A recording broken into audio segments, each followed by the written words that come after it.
Greetings, Mavericks and new viewers.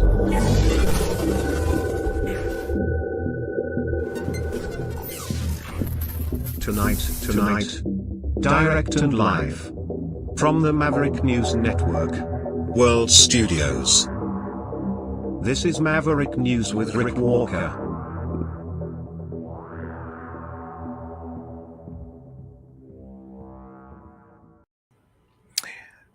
Mr. Zelensky goes to Washington to talk missiles with President Trump. Jim Kerr, political activist out at the Universal Ostrich Farm, has been arrested. And it's all a show.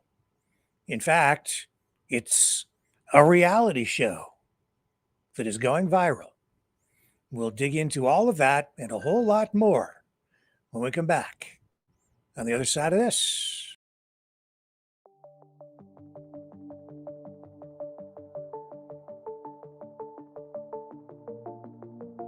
Greetings, brave Mavericks. Our quest for truth continues. We go beyond fake news. Together we expose propaganda. Together we pull others out of rabbit holes. We are maverick thinkers. We are all unique individuals, defenders of individual rights and freedoms, credible, trusted, grounded in reality. Maverick News, defending free speech, Donate at freedomreporters.com. Do it now. Tomorrow may be too late. Maverick News.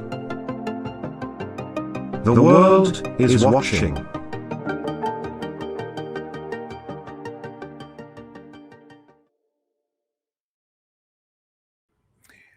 Welcome back to the Maverick News channel, and we have so much news to share with you tonight. Of course, Vladimir Zelensky in Washington meeting with President Trump. The meeting and the questions from media that resulted, of course, brought us a lot more information about things beyond Ukraine. Just all kinds of stuff coming out of today's session at the White House. Let's pick this up right here. I'm going to let some of this roll because as we go along, Trump dominates the news cycle once again today. Today we'll be talking about what took place yesterday with my phone call with President Putin. And I think that things are coming along pretty well. It began with Alaska, where I think certain guidelines were discussed, and we want to see if we can get this done. This was long ago into the Biden administration. I came here and we inherited this, and we'd like to see if we could finish it, end it. We want it ended. So many people have died in this war, and we're gonna get it ended. So I just want to thank you all very much. If you have a couple of questions, go ahead, please. In fact, before I do that, let me just ask the President to say a few words. Thank you, President. Pleasure. Glad to meet you again, Mr. President. Thank you very much for the invitation. Again, my congratulations with your successful ceasefire in the Middle East. Thank you. Yeah, and you did it. And I think this is the momentum to finish Russia's war against Ukraine. I think that, yes, we understand that Putin is not ready. I think not ready, but I think that I'm confident that with your help, we can stop this war.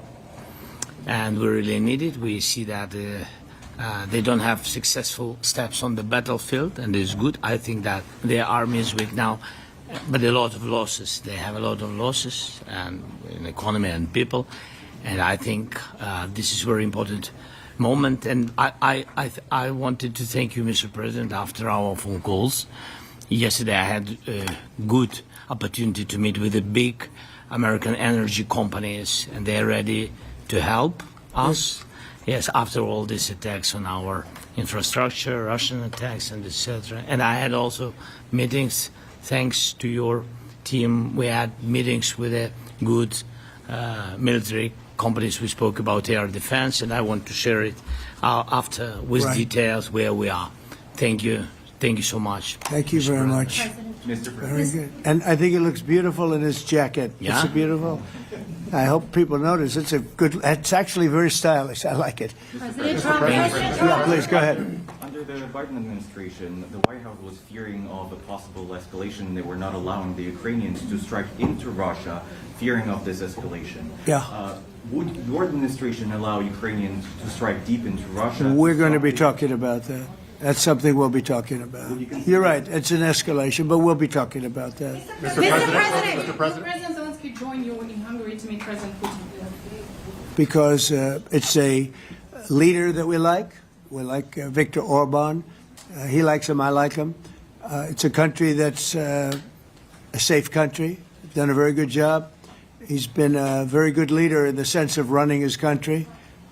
He doesn't have a lot of the problems that other countries have. And so we've decided that we'll be going to be with Viktor Orban, and I think he'll be a very good host. President Trump. President Trump. President Trump. Right here. President Trump. Hungary, yeah.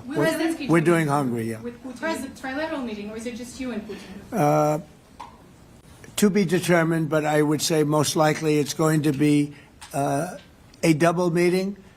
It'll be a double meeting, but we will have the President, Zelensky, in touch. There's a lot of bad blood with the two presidents, and I'm not speaking out of turn when I say it. It's a very difficult situation.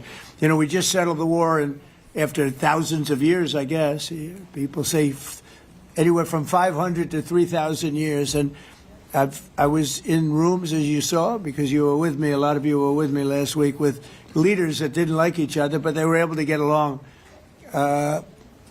These two leaders do not like each other, and we want to make it comfortable for everybody. So one way or the other, we'll be involved in threes, but it may be separated. President Trump. Mr. President. President Trump. Doesn't agree to peace in Hungary. Was he what? Where are you from? From Ukraine. He actually had a Okay, good. conversation with me. Good, yeah. What if Mr. President Putin doesn't agree to peace in Hungary? What do you do then? Do you have? Well, let's see what happens. I mean, you know, what if? I think he will. I think that President Putin wants to end the war, or I wouldn't be talking this way. I think he wants to end the war. I spoke to him yesterday for 2.5 hours. We went through a lot of details. He wants to get it ended. I think that President Zelensky wants to get it ended. Now we have to get it done. President Trump. Kara Castronova from Lindell TV. And although I love asking you questions, today my question is for President Zelensky of Ukraine. Go ahead, please. Thank you. Our President Zelensky, President Trump, just brokered a peace deal in the Middle East that all Americans, both sides of the aisle, are very proud of. But to meet that deal, both sides had to make concessions. Our president has stuck out his neck in many ways to make a peace deal for your war as well. What specific concessions are you willing to make to end this war with Russia? Will you give up joining NATO? Americans have foreign war fatigue, and our president, as he said, we need our Tomahawks too. To me. Yes, you, President Zelensky. Thank you very much. That's some question. Right? So many questions in one. Thank you very much for your question. First of all, I think we need to sit and speak. The second point, we need ceasefire. Even now, you see in the Middle East, it's very difficult to hold ceasefire. Everywhere, in every war, it's very difficult. We want peace.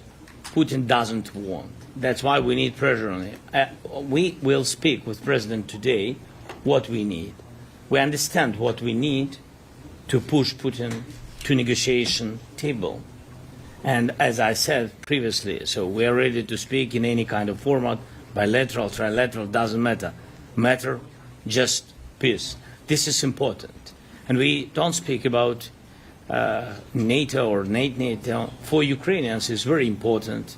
Of course, it's our decision, decisions of allies to decide where we are. But are you willing to give Yes, up but the joining NATO? most important thing for people in Ukraine, which are under each day's attacks, to have really strong security guarantees. NATO is the best, but weapon is very important. Allies on our side is very important. And between us, for us, bilateral security guarantees between me and President Trump is very important. I don't know, we didn't speak with details about it, but this is the most important document because the United States is very strong. Sir, President Trump, you're the middleman right now, hoping to end this conflict. Who is doing a better job negotiating, President Zelensky or President Putin? I think they're both doing a great job in that sense. We have to get it done. We've got to take some of the hatred of each other. You know, they don't like each other. I say that in front of President Zelensky, but I say it in front of President Putin too. They have tremendous bad blood. It really is what is holding up, I think, a settlement. I think we're going to get it done, and we have to make it long-lasting. As I said in the Middle East, everlasting, right? Everlasting. And the Middle East is a much more complicated situation. You know, we had 59 countries involved, and every one of them agreed. And it's, you know, it's sort of amazing. Most people didn't think that was doable. This is going to be something I really believe that's going to get done. I had a very good talk yesterday with President Putin. I think he wants to get it done. And President Zelensky, right behind you.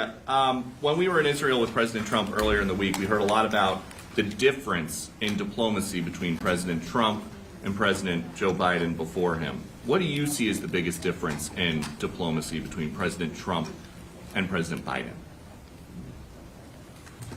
President Trump has a big chance now to finish this war. President Biden now is not the president, so he doesn't have a chance to finish this war. And President Trump is really showed for the world that he can manage ceasefire in the Middle East, and that's why I hope that he will do this, and we will also have such big success. For Ukraine, it's a big chance, and I hope that President Trump can manage it. I would say the biggest difference is one is extremely competent and the other one is grossly incompetent. Sir, a few weeks ago in New York when you two met, you said that you think Ukraine could ultimately take back all the territory that it's lost so far. Do you still think that's the case, or do you think there'll have to be some sort of You swap never of know. territories? Look, you know, war is very interesting. You never know, do you? You just never know. With war and peace, but you never know. Are you ready? President Trump, Tomahawk Missiles. Please. Russia calls Tomahawk supply to Ukraine as an escalation, yet it continues using similar cruise missiles like Caliber. And Yeah. even Who are you with? Who are you with? You Ukraine? Yeah. Good. But Russia continue even using the cruise missiles and also nuclear-capable ballistic missiles in Ukraine since 2022. So do you consider providing Ukraine with the Tomahawk or similar missiles as an opportunity to equalize the possibilities of Ukraine and Russia and push Moscow to the negotiation Yeah. table? Sure. We're going to be talking about that. That's why we're here. Okay? Fair question. Exactly as he told you to say it. But we're going to be talking about it. Okay? Yeah, please. President, message to India and Hungary who is still refusing. You said India and Hungary? That's an interesting. And Hungary India and Hungary. It's an interesting combination. refuse to stop buying Russian oil. Well, India is not going to be buying Russian oil anymore. And Hungary is sort of stuck because they have one pipeline that's been there for years and years and years, and they're inland. They don't have sea. They don't have sea. And I spoke with the very great leader of Hungary, and they are, you know, it's very hard for them to get oil. I understand it. Hungary's in a very interesting position because they can't have ports. You know, they're surrounded by land. So we'll see what happens there. But India will not be buying oil from Russia. And they've already de-escalated, and they've more or less stopped. They're pulling back. They bought about 38% of the oil, and they won't be doing it anymore. Mr. President Trump has been helping you in achieving peace in Ukraine. Who has? First Lady Melania Trump has been helping in returning abducted Ukrainian children from Russian captivity. President Zelensky, do you appreciate those efforts? How do you assess them? And did you ask her to step in to help you? No, she wanted to do it. She felt very strongly about the children, and she's done a really good job, I think, in bringing it to the fore. You know, we have a lot of children involved. Now, it's some people say it's 20,000, and some people say it's 300. There's a big difference between that, so nobody really knows. But she felt very strongly about the children. She thinks about the children all the time.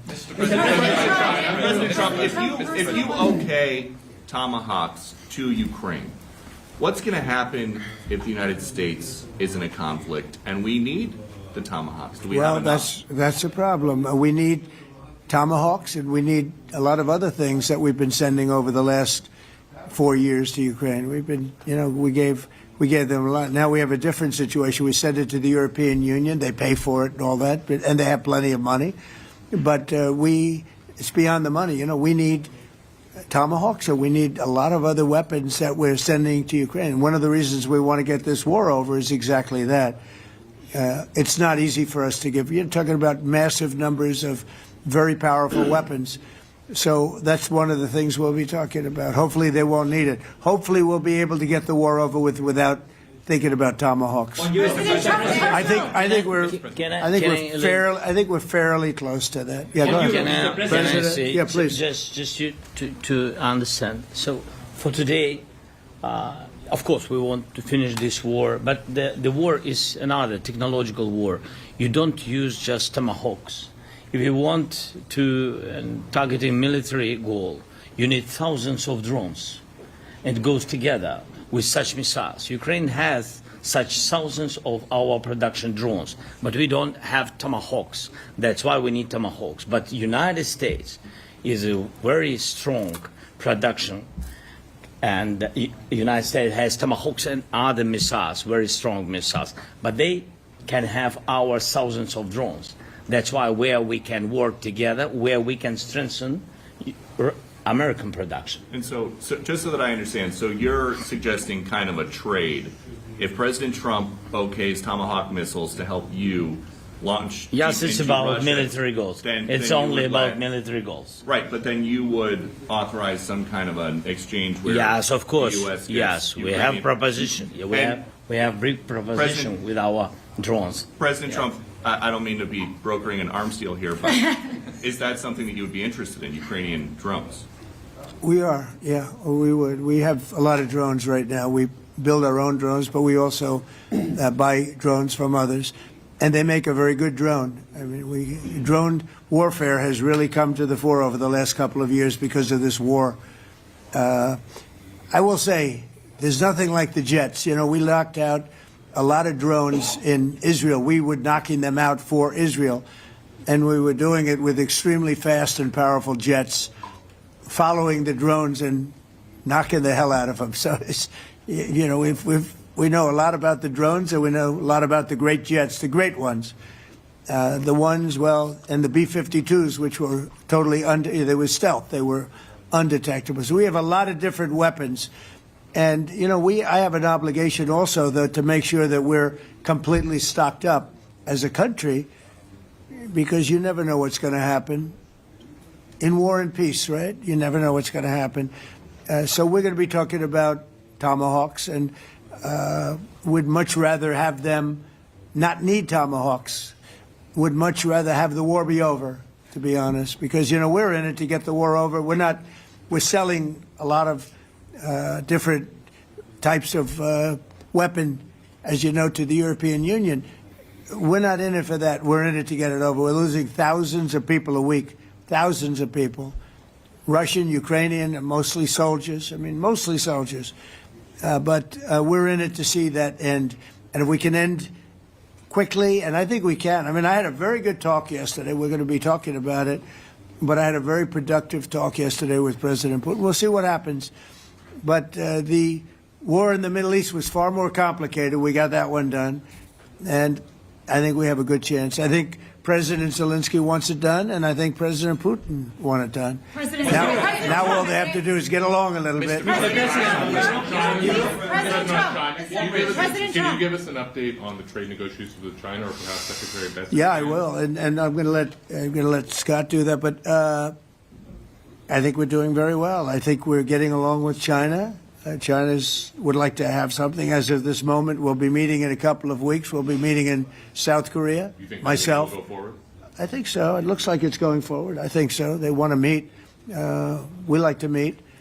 I have a very good relationship with President Xi, and we're going to see what happens. But, you know, for years we were taken advantage of by China very badly. We were losing hundreds of billions of dollars a year to China. Okay, so we're going to kind of end that there. The China thing, it's not going that well. China has stopped purchasing soybeans, placing 0 orders, and they've shifted their purchasing to Argentina, where the economy has been in the dumpster. But Trump likes Malay, so he has coughed up, I think it's $40 billion in aid to Argentina, which has then subsequently dropped taxation on its soybean product, and that has helped Argentina. While American farmers are being left high and dry. Trump has upset some people, and I think a lot of those farmers will be out this weekend for the second No Kings demonstrations, which are set to take hold this weekend in every state across the United States, or divided states of America, such as the case may be. Now, with regard to Ukraine again, just coming back to the main subject at hand, Trump talks about the Tomahawks, and then also Zelensky was talking about U.S. energy companies meeting with him yesterday, saying they're ready to help rebuild the country and rebuild infrastructure, rebuild pipelines, etc. It's important to note that Zelensky and his strategies have resulted in about, I understand, Russian refinery production for their oil industry down about 40%. So much so that they've actually started to import gasoline in order to keep the country running. So the strikes inside Russian territory definitely having an impact. And then these Tomahawk missiles, very important as well in the overall equation of things. But where we will end up, you just don't know, as Trump said, and that's because everything with him is completely unpredictable. He is entirely inconsistent on the Ukraine file. 1 minute threatening Putin, saying that he's considering sending Tomahawks to Ukraine, and then today expressing reservations about it. You just never know. That is very, very true.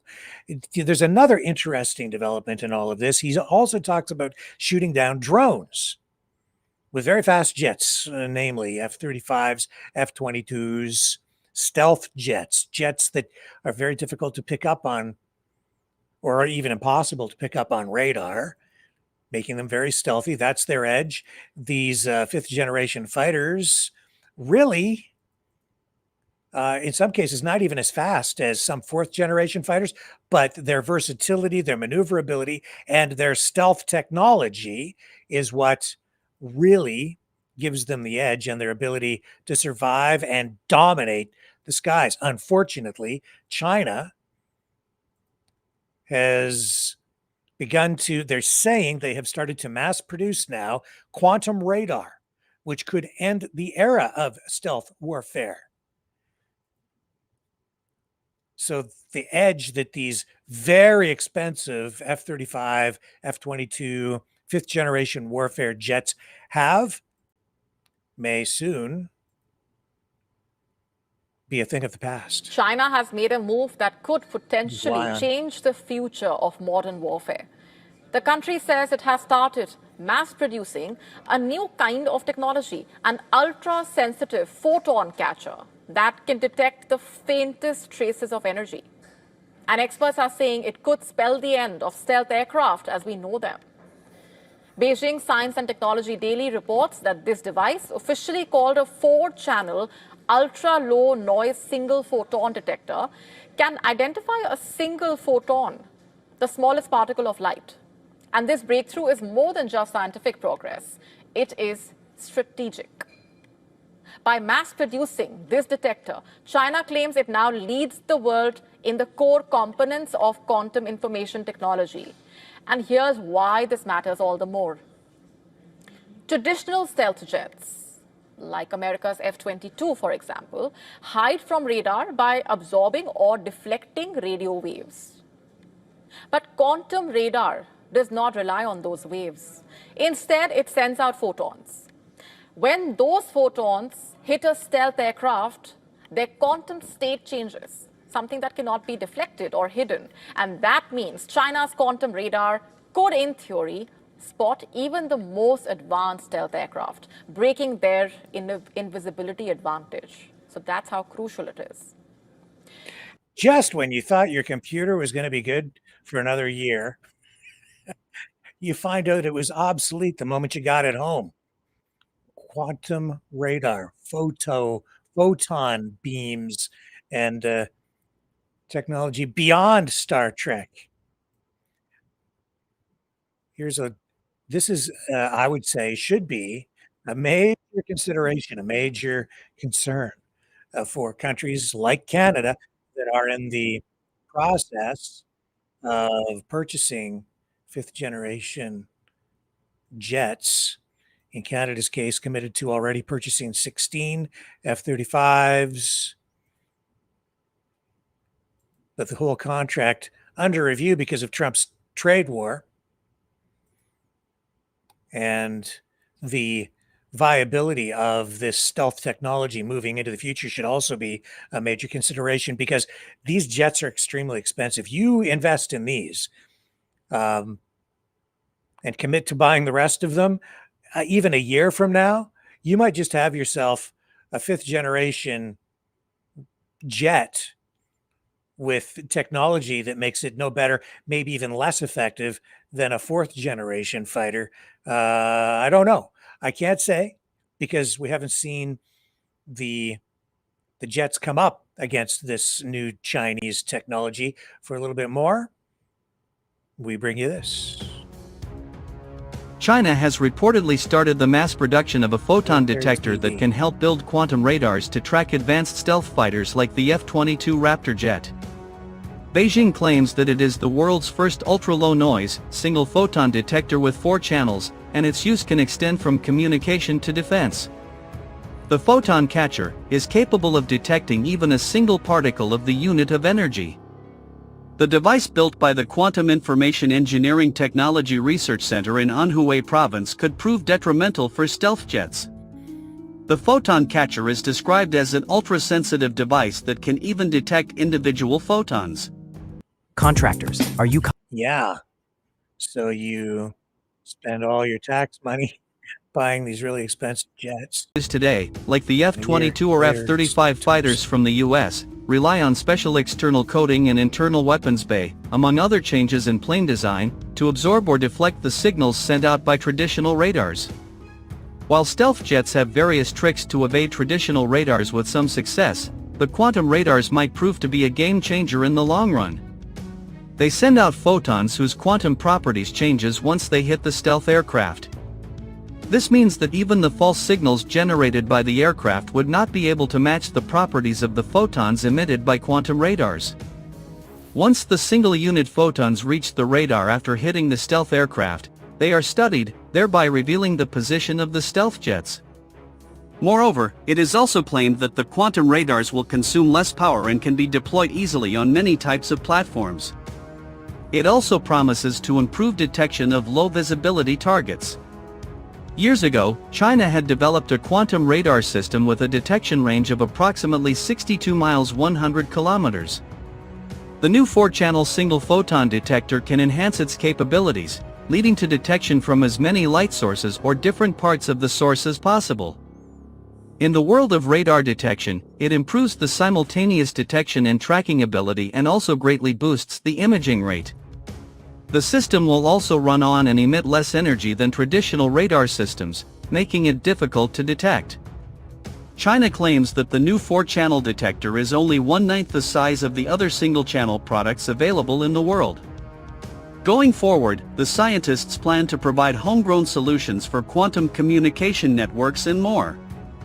The SCMP report states that its mass production will allow Beijing to attain self-sufficiency in developing key components for quantum information technology.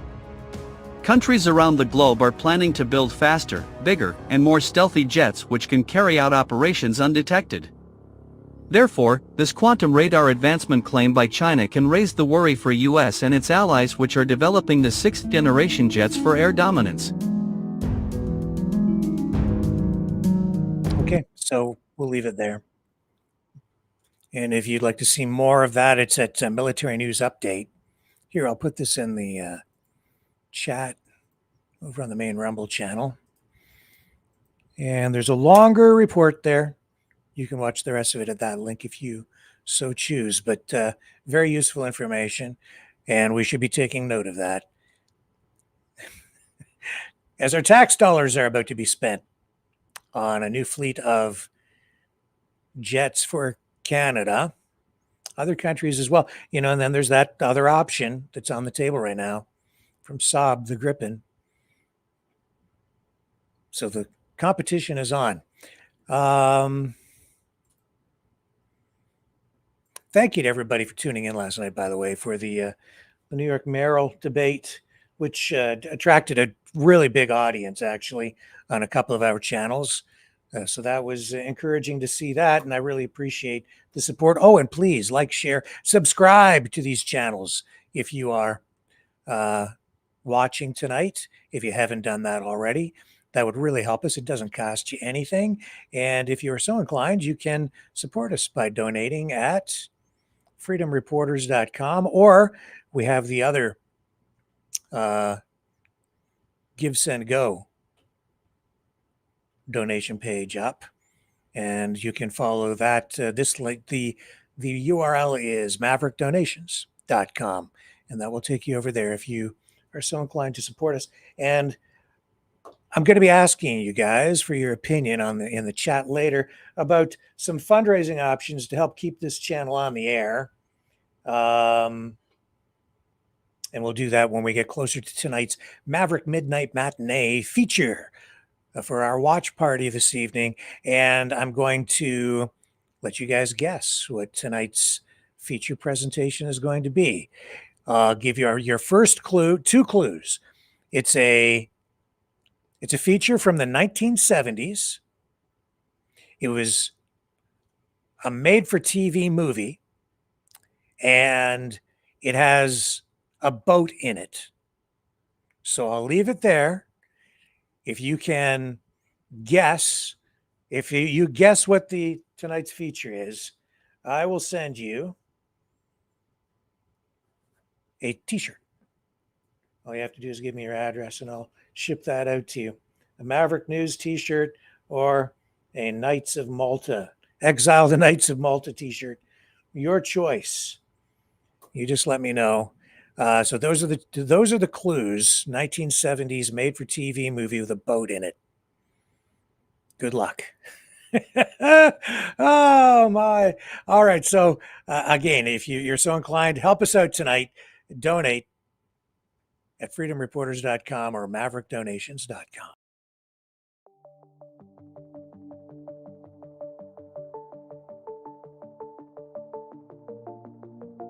Greetings, brave Mavericks. Our quest for truth continues. We go beyond fake news. Together we expose propaganda. Together we pull others out of rabbit holes. We are maverick thinkers. We are all unique individuals, defenders of individual rights and freedoms, credible, trusted, grounded in reality. Maverick News, Maverick News. Defending free speech, Donate at freedomreporters.com. Do it now. Tomorrow may be too late. Maverick News. The world is watching.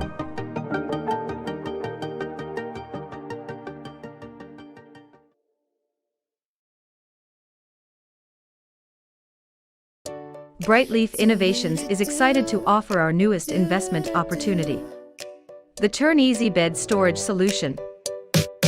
Turns with a touch, spins all the way around. Every little thing you need is easy to be found. No more clutter, no more mess on the floor. Just spin it, reach it, you don't search anymore. Turn Easy Bed, spin your world around. Storage made simple, the best you found. Shelves your way, keep the mess away.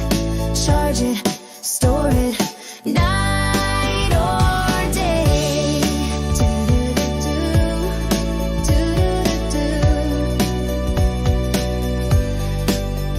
Custom shelves for your books or your tech.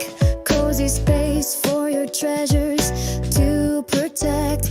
Built-in power when you need to recharge. Smart design that makes your bedroom feel large. Turn Easy Bed, spin your world around. Storage made simple, the best you found. Shelves your way, keep the mess away. Charge it, store it, night or day. Designed and developed by Brightleaf Innovations, proudly Canadian and patent pending in North America. Turn Easy Bed transforms how you live. To learn more about this innovative new product idea and exciting investment opportunity, call 519-784-0222 or visit brightleafinnovations.com. Okay. Yeah, and thank you to our new sponsor, who's actually it's a person that I know with a business, and I'm doing some work for him, and he has been gracious enough to run a few of these spots on our program. That being said, we have bills to pay, so if you're inclined to help us, now would be a good time. Definitely. Let's we'll revisit that later. I'm going to look in the chat here and see if anybody has any guesses on tonight's movie. No, it's not Satan's Triangle. Good guess, though. Very good guess. I probably would have guessed that, too. But nope. Vicky Gould says, for a fundraiser, a kissing booth with Cosmo. Okay, he can be in the booth, and you can go up and get kissed by him all you like. Me? No. Moby Dick? No, not Moby Dick. Old Man in the Sea? Nope. Poseidon Adventure or Jaws? Nope. The White Dawn. The White Dawn. I don't know. It's not that. I don't know if I've ever seen that.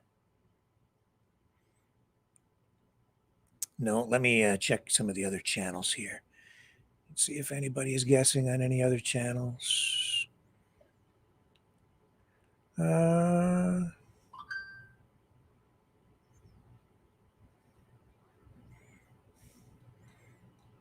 Yeah.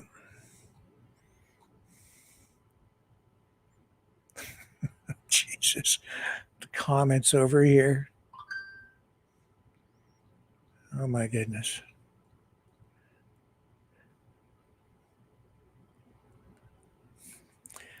Okay. No, I don't see any correct answers at all. Cruise if the Cynthia. I don't know what that means. Cruise. No, I don't know what that is. Deadly Hunt. No clue. All right, I'll leave it with you. We'll let it linger a little while longer. We can come back to the guests on the movie for the night.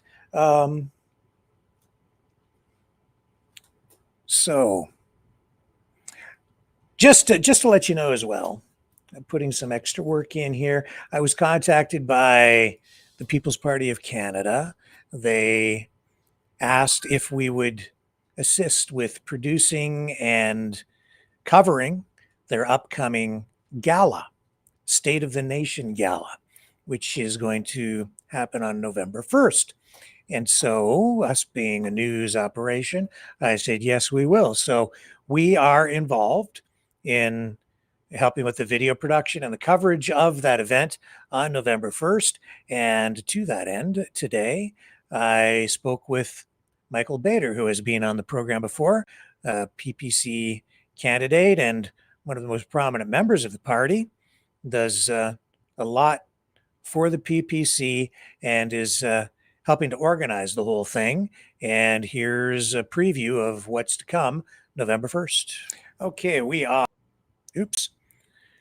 are doing sort of an unscheduled test broadcast here right now, and joining me is Michael Bader of the PPC, the People's Party of Canada. Welcome back, Michael. Hey, Rick, it's really exciting to be here, and I'm so glad that you're going to be broadcasting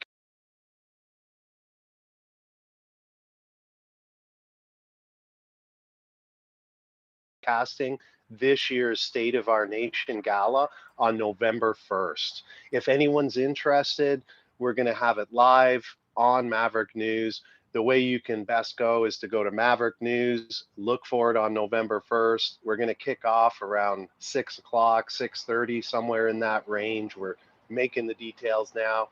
Website, stateofournation.ca. We'll have a link to the live in case you forget or you can't find them on Rumble or YouTube. We'll also be going out, hopefully on my X and a couple other channels. And what's really great about this year is we're going to have interviews with Rick after each of the speeches. And if you can't make it because you're in BC, like my friend who really wants to come, think about buying a ticket and donating it to some guy here that's out of work that really wants to go, but it's just a little tight to spend $200 this year. And if you're the guy that, hey, I'm doing okay, I got a good job, but I'm in BC, I'd love to support the PPC and send somebody that can go, please feel free to do that. You can go to michaelbader.com or stateofournation.ca to buy a ticket and just put in the notes that you're donating it. Every year, it's been amazing. We've had 2 to 7 tickets, and it's really great because some people are struggling and some aren't, and it's a great way to help somebody out and help out the PPC. And so, Michael, who are some of the guest speakers and attractions that will bring people out this year? Well, this year's venue is the same venue, and this year's speakers, as usual, Max will give his State of the Nation address from Burlington. But this year, we've got Jeff Evely coming in from the East Coast there. You might remember him as the guy who walked in the forest and got over $28,000 fine. Jeff is a great freedom fighter. He's been warning about climate lockdowns since 2023. When I was with Rick after getting out of Kelowna, when I got chased out by the fire. And so he tried to address the issue in 2023. They said he had no standing. So he went day one, walked into the forest, got a 28K fine. Guy's great. I'm looking forward to his speech. We've got Vincent Gearsees. He's from the Niagara region. He's a retired the OPP forensic investigator. He's been doing great work to draw attention to the Helen Gouris issues and the injustices in our system. It's going to be great to see some of his solutions and observations. And we've got my buddy Steve Mack. This guy, he cracks me up all the time. And we decided that, you know what, put together a 10-minute skit and let's fry Carney and fry everybody in a nice satire roast. So we've got Stephen Mack, one of our PPC candidates as well from up in that Simcoe area. So I'm really excited. I'll be your host as usual.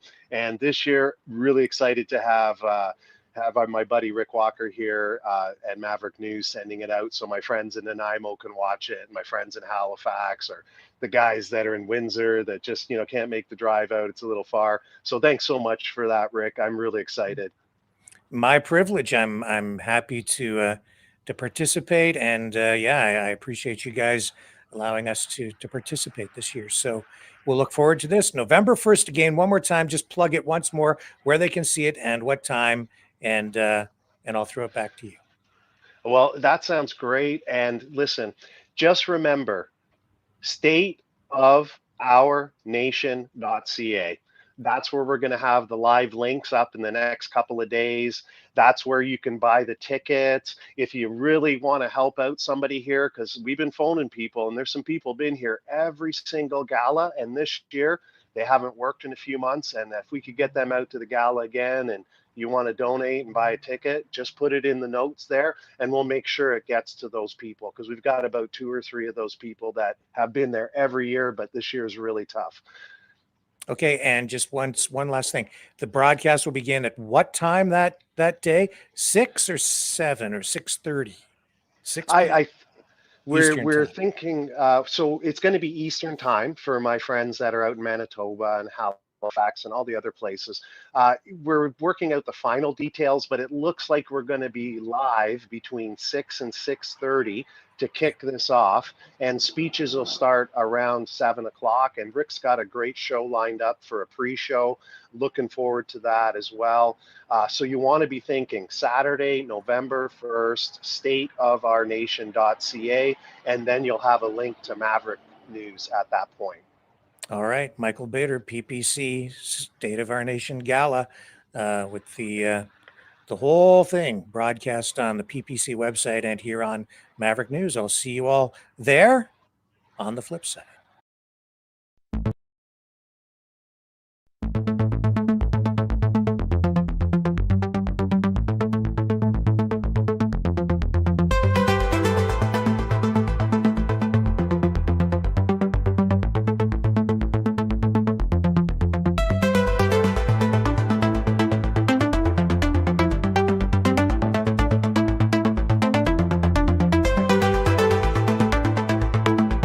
Maverick News.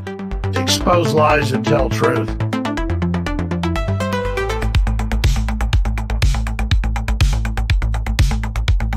The world is watching.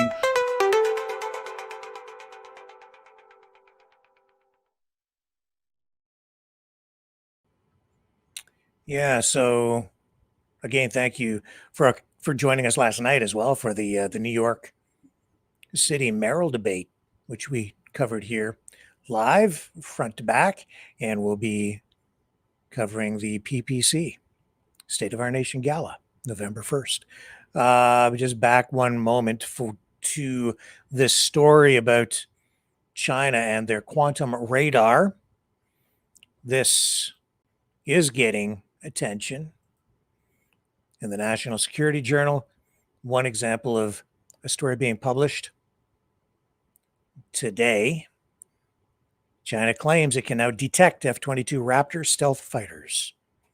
So it is a concern. The difference in this story today, because this has been technology that we've heard about over the past about 3 years now, but the difference today is China is saying they are now moving into full production of these radar systems, which could be a huge game changer and could cost the United States and other countries with these stealth fighters a lot of money. Everything is changing so rapidly because of technology. And that isn't the only way that warfare is being fought. Well, we'll come back to the technology, but I guess we should also tonight just highlight this because it ties right in. The United States now has 2 survivors in custody, acknowledged, confirmed by the U.S. government after another strike on an alleged Venezuelan cartel boat, narco-terrorist boat, as the president would call them, or Pete Hegseth. So now they have a bit of an issue that I think maybe they weren't quite counting on. They blew up this vessel, and 2 people survived, and now they're in custody. Now their legal status is in question. It says U.S. Navy helicopters were dispatched as part of the search and rescue team after overhead video showed people who seemed to have survived the initial strike. So that is not a picture of the actual vessel that was struck. And I don't think they've released the video of this at this point. But it says the U.S. here, this is NBC, has in custody at least 2 people who survived a U.S. military strike against an alleged Venezuelan drug cartel boat Thursday in international waters. I heard about this overnight, was following it through the day. U.S. Navy helicopters dispatched to search, and then they rescued 2 people at least. And this is at least the 5th strike. I think this is actually the 6th now that the Trump administration has carried out against these narco-terrorist boats that they are calling them, except this boat was a little bit different. We've now seen at least 21 people killed in these strikes. And a lot of people, even on the Republican side, concerned about the way this is being done. And it escalated concerns now because you have 2 people in custody, and this throws into question what their rights are and whether the United States is living up to or maybe violating any kind of international laws, and whether the U.S. might inadvertently or just through the revised policies be violating even some U.S. laws as this plays out, because now they have human beings who survived these strikes in custody. What do you do with them? Do you take them to the United States, put them on trial? What do you charge them with? What's the evidence? It's getting a little bit messy now.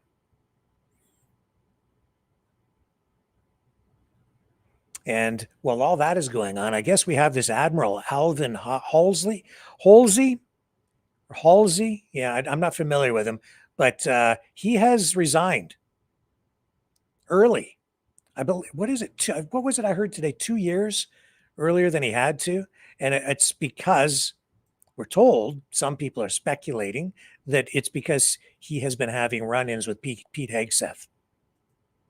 So he's resigned 2 years before he was due to do that. And this friction, according to some reports, is about what's going on around Venezuela right now. That being said, Hegseth did post on social media acknowledging the resignation, but he is having none of that, just denying that the resignation has anything to do with any kind of friction at all. Trump today, in that newser where he was answering questions when he met with Zelensky. Do I have the clip here? Yeah, right here. He says this about Maduro, because of course, I've even seen clips from Republicans coming right out and saying it now, that Trump really just wants regime change in Venezuela, and that's really what this is all about. So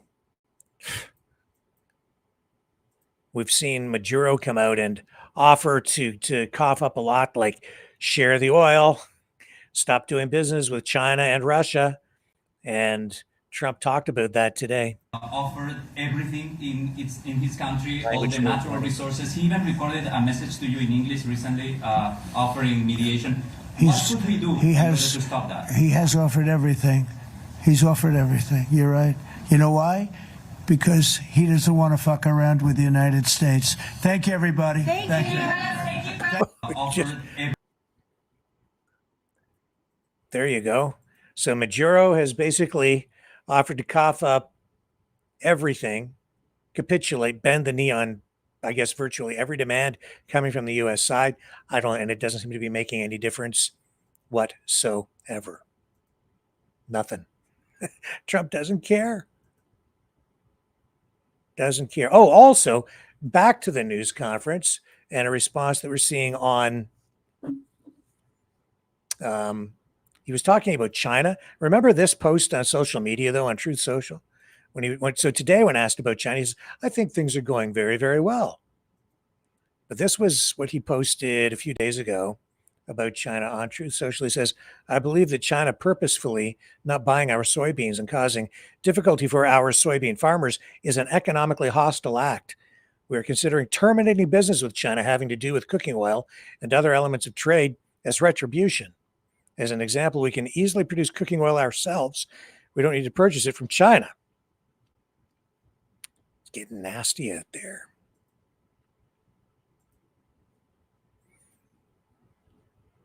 And soybean farmers in the U.S. are not happy. Things are not going quite as smoothly as he would have you believe. But a lot of that is because it's a show. It's a show. You never know what you're going to get with Trump. It's like a box of chocolates, right? And here's another thing that you're going to start hearing about, this tunnel proposal between Russia and Alaska. Trump mentioned it today, or was mentioned to Trump, and Trump commented on it. And he asked Zelensky about it. Asks Zelensky if he thinks it's a good idea, if he likes the idea. Obviously, he doesn't. And keep in mind that Vladimir Putin has talked about making Alaska part of Russia. And you could see that he had his sights set on Alaska in at least some capacity when he was meeting with Trump in Alaska. And now they're talking about building a tunnel. These are the strangest of times.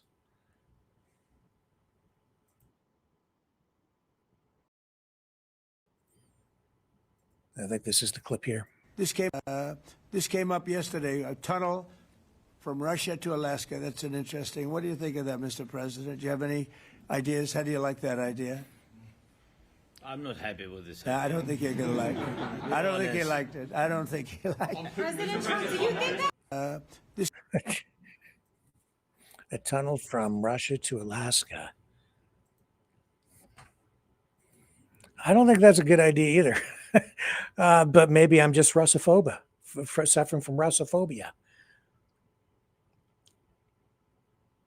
Well, we'll see. That would be quite a project, though. I don't know how you'd build it. That would be an engineering feat. Oh, boy. Tunnel. You know, if you did that, I think you'd have a sovereignty issue on your hands there, Donald, because you have this divide geographically, Alaska with the rest of the continental United States, and then you've got this direct tunnel where people can drive through from Russia to Alaska. It would make Alaska more Russian than American at that point. They'd be more connected to Russia than the United States.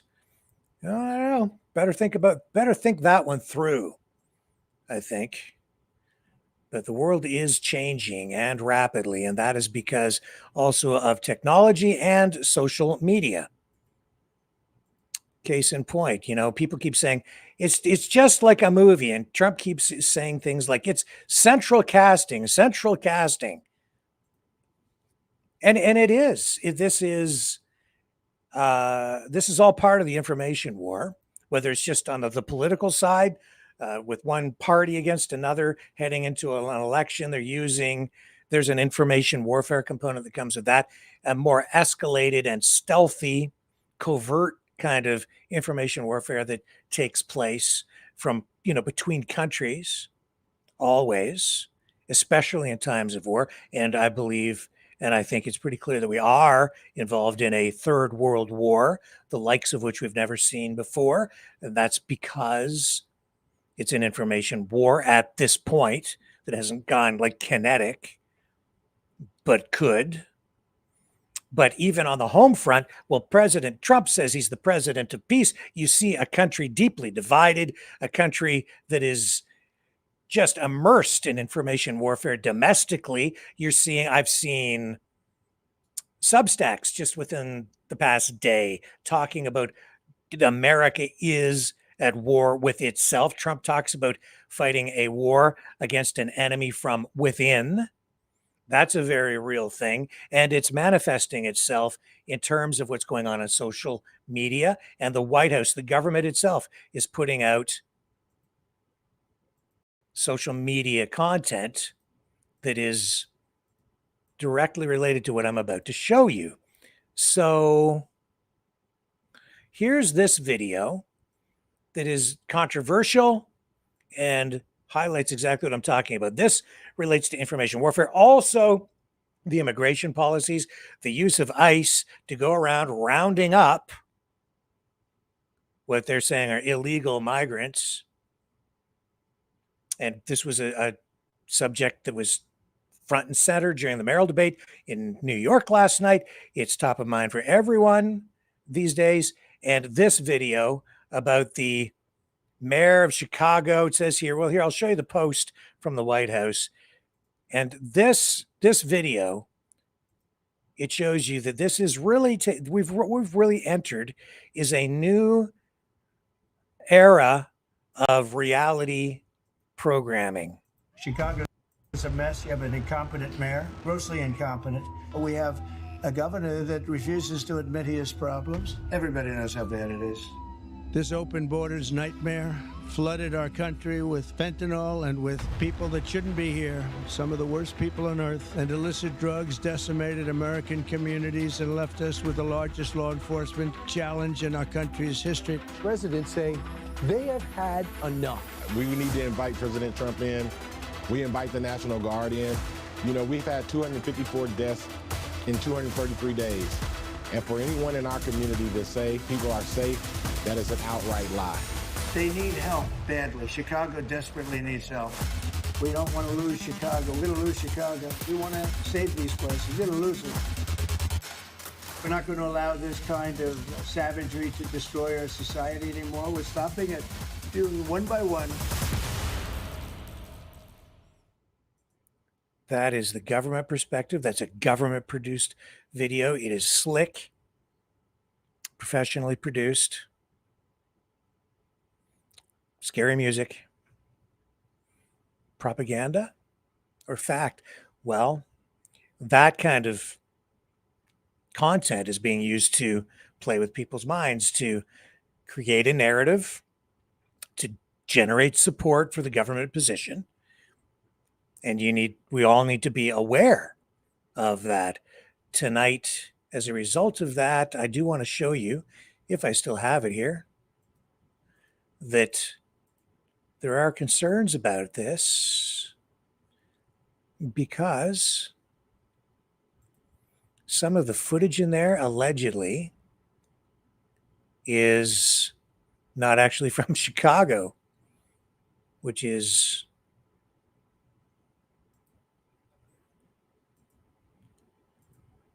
I don't know if the tab is still open, so I can show you this. Let me find it again. Okay.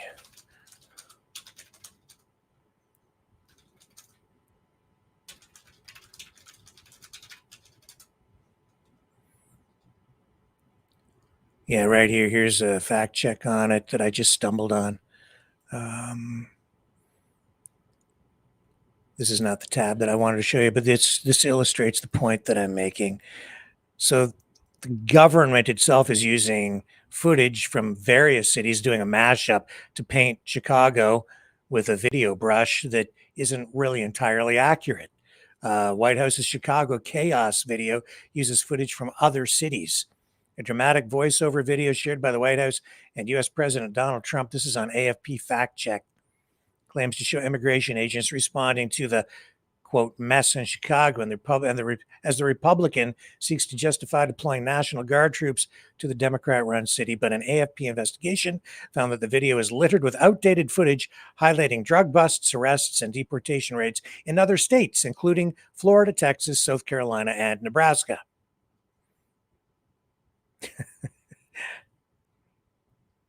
I've seen different politicians from different parties in various countries end up with a little bit of egg on their face, producing content with video footage that is not really what it's supposed to be. Trump has been caught more than once, but he's not producing this stuff himself, but the video production teams are are doing these kinds of things to just make the stuff look better than it really is, or more scary, manipulating it here. The video opens with images of Chicago Mayor Brandon Johnson and Illinois Governor J.B. Pritzker as text flares across the screen. Illegal criminal aliens, cartels, and gangs are poisoning our kids. It goes on and says, as the clip flashes between cinematic shots of Immigration and Customs Enforcement, ICE, and other Homeland Security agents knocking down doors, chasing down deportation targets, and carrying out arrests, Trump's voice plays in the background, his words summarized into subtitles at the bottom of the screen. Chicago is a mess. The president says, you have an incompetent mayor, grossly incompetent. Well, you just saw the video. I don't need to tell you all this. You see exactly what they're doing. And there's footage right there. Make America safe again. And it says here, Chicago doesn't need political spin. It needs help. And yet, really, what are we getting here? We're getting exactly that. It's spin. Not to say that Chicago doesn't have a problem. They do. But as I've said many times on this program, the truth is bad enough.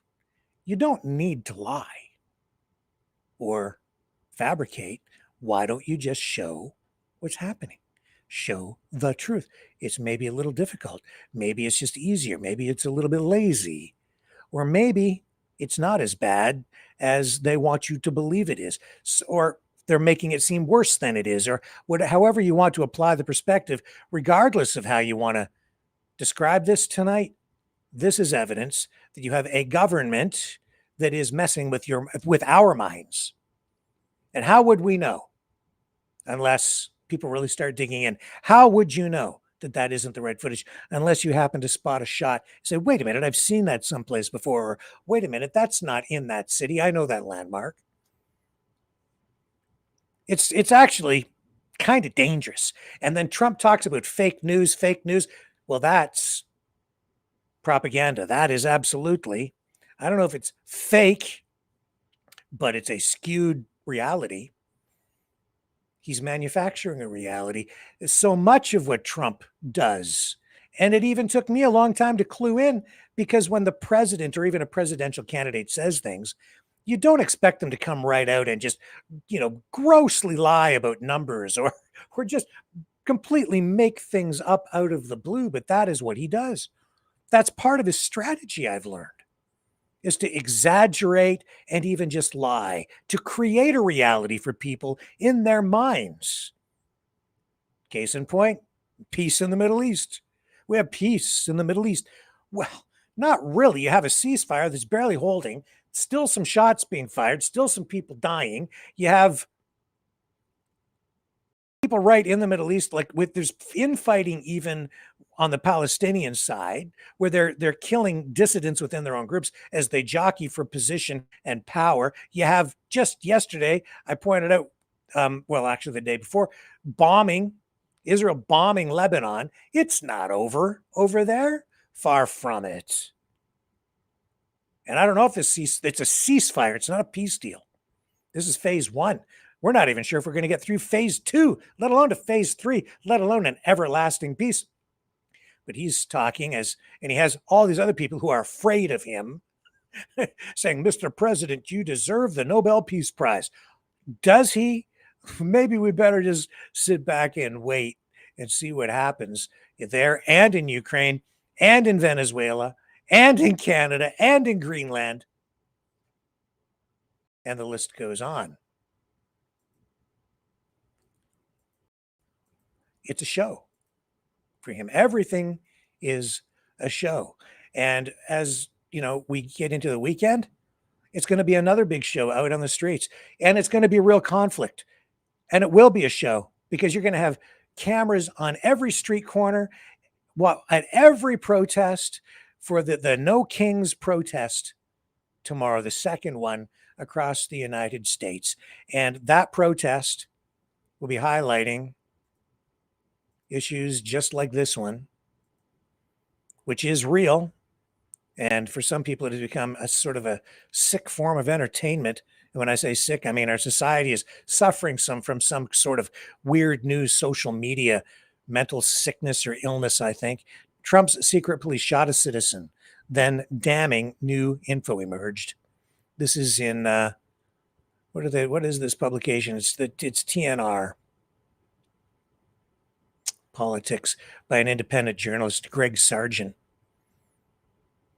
As the official Trump administration line about the shooting of a Chicago woman crumbles, Senator Chris Murphy is asking pointed questions about what really happened here. Will we ever get answers? And yeah, things have not been all, a complete bed of roses as the deportations have been happening, a very real thing. And it lays out this shooting of a woman in Chicago, glossed over by the administration, largely. We highlighted the shooting when it happened. Some people calling for a deeper investigation. There's anyway, we'll continue to follow this. I just highlight it. I'll put this link to this article in the chat on the main Rumble channel. There you go. You can go take a look at that if you want to read that to get more details on it. I think we need to educate ourselves and just become aware of all sides of these things. Let me take a little break here. We're going to come back, continue with our coverage of today's top news stories, and continue to look at some other interesting aspects of why this is really just a show.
Maverick News.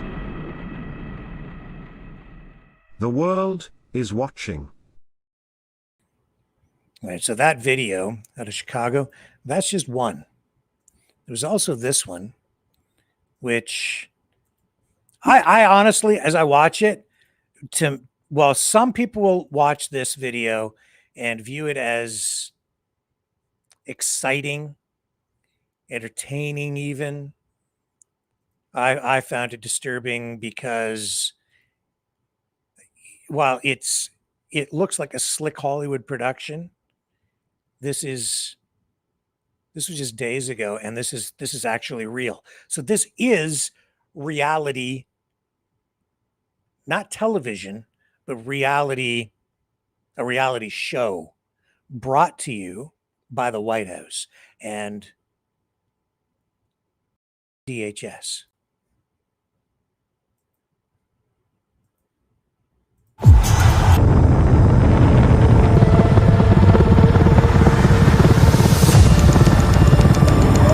Go, push! Get out of the way for the Bearcat! Clear the way for the Bearcat!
very sensationalistic. It's not news, but it is reality. Or is it? It is. Real raid on a real apartment building that really happened.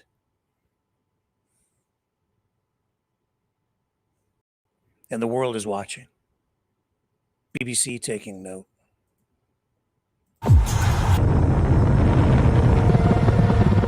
It looks and feels like a Hollywood blockbuster, a massive raid in the dead of night.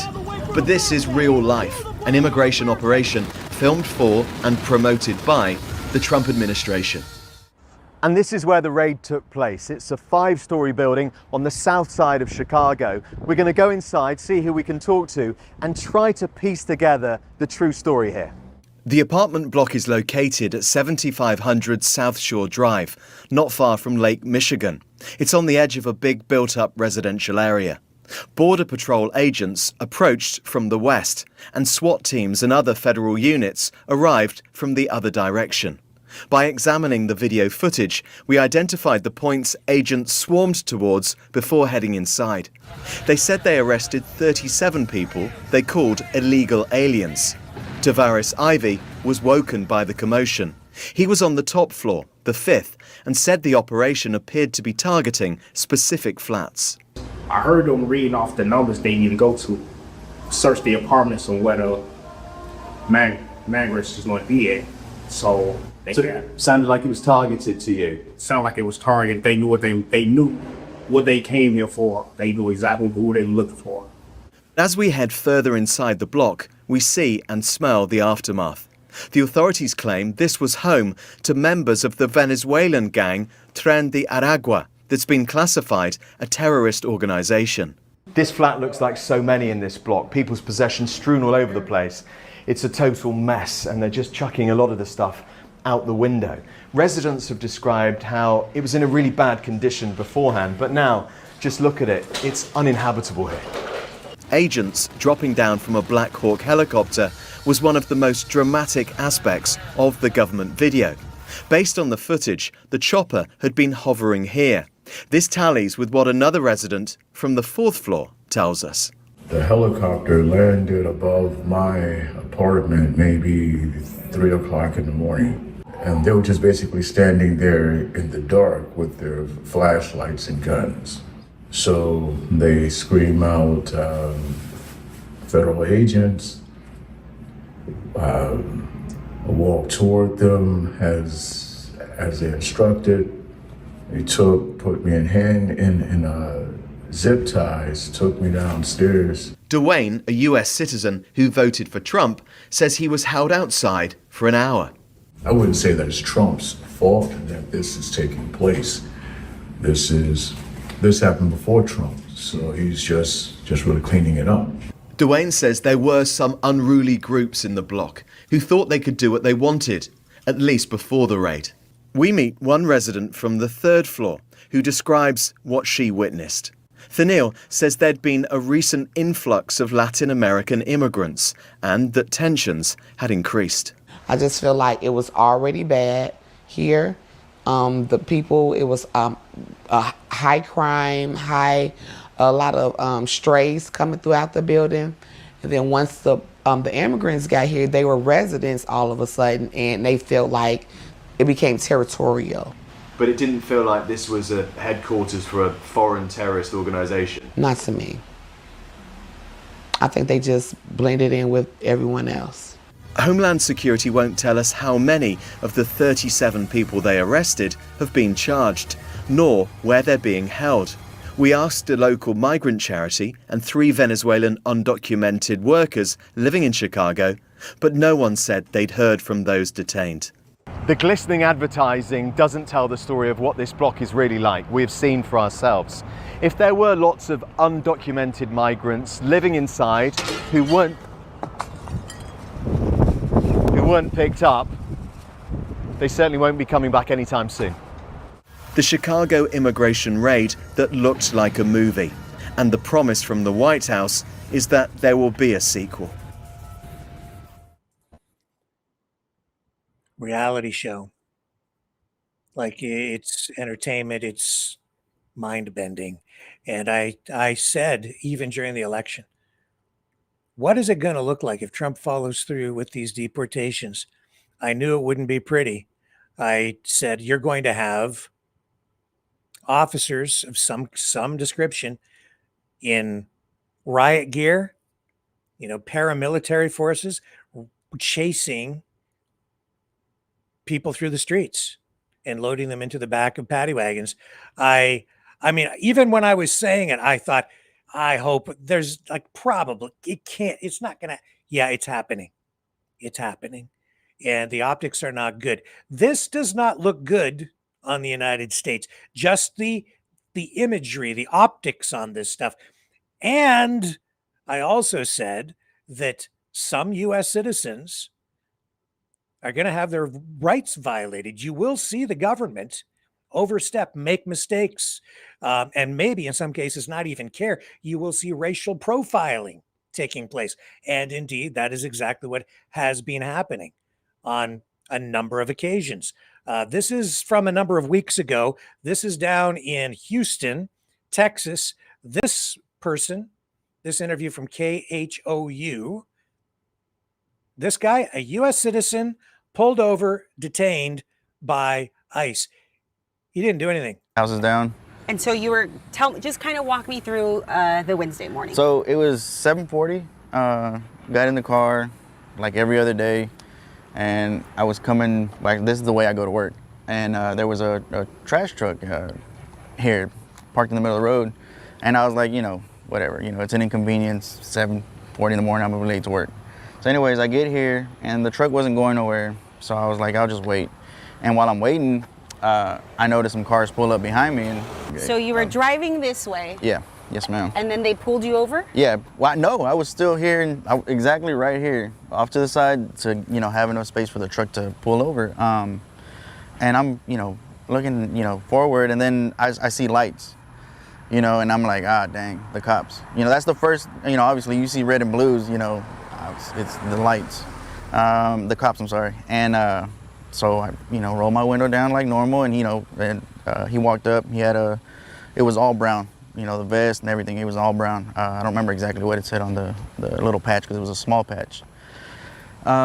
He says, hey, I need to see your ID. I'm like, all right, whatever, gave him the ID, and I gave him the ID, and when I went back down to put my wallet in my console, he's like, get out of the car, get out. And I'm like, for what? He's like, get out. And I'm like, for what, brother? And he's like, opens the door, he's like, get out. What was going through your mind at that moment? I was like, this has to be a prank. Like this somebody is messing with me, like 100% messing with me. Like, but I couldn't think of anybody that would, Did they tell you like what violation you had committed for them to pull you over? Nothing. They just said, here's your, where's your ID? And then get out of the car. I'm still kind of disoriented. I just woke up, going to work, and I'm like, man, what's going on, So at that time, he takes me out of the car and walks me over here, and he's like, you have it was a prior, like I had been in trouble with ICE before. Like I've had an encounter with them before. That's what he told you? Yeah, I've had a prior encounter with ICE, and have you had a prior encounter? No, encounter? never, so I was even more confused then. And so at that point, they slapped handcuffs on me. And, they're like, you have an order for deportation. And I'm like, that's crazy because I was born here, brother. I was born in College Station, man. There's no way. Like, it doesn't make sense. And he's like, no, you're the one we're looking for. And I'm like, okay. You told him, I was born here. Did you tell him I'm a U.S. citizen? Yeah. What did you say? I was like, bro, I was born here. I was born in College Station, Texas. Like, there's no way. Like, what's going on? And they said, no, we're going to do our investigation, blah, blah, yada, yada. And so put me in the backseat of their car, left my car here, and they took me about a mile that way to a church parking lot. And there they just continued to drill me like, hey, this is you. Did they show you who they were looking for? So they kind of flashed a picture at me. They're like, hey, this is you. And I'm like, okay, well, how can I tell that's me? You're saying it's me, but I don't see it's me. And so we went back and forth. probably for like an hour and a half. You know, I kept telling the agent, dude, it's not me, it's not me, it's not me. You know, they kind of laughed, and he's like, just because you say it's not you, just because you keep saying it doesn't make it true.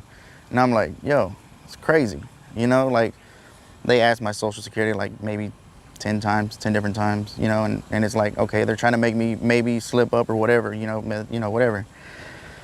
So then it gets weird, because I'm like, you know, he's like, what's your birthday again and your social security? And I tell him my birthday and my social security, and then one of the agents goes to his Tahoe, and he comes back and he's like, man, this is crazy. He's like, some guy born January 22nd, 1992 is using the same social security number as you, but he has a very American name.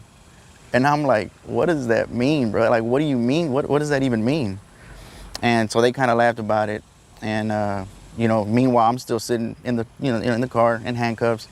And I'm like, dude, these handcuffs hurt, you know? Like, I don't even know why I'm in handcuffs. First of all, you didn't tell me what you pulled me over for. Like, there's no reason I should even be here right now.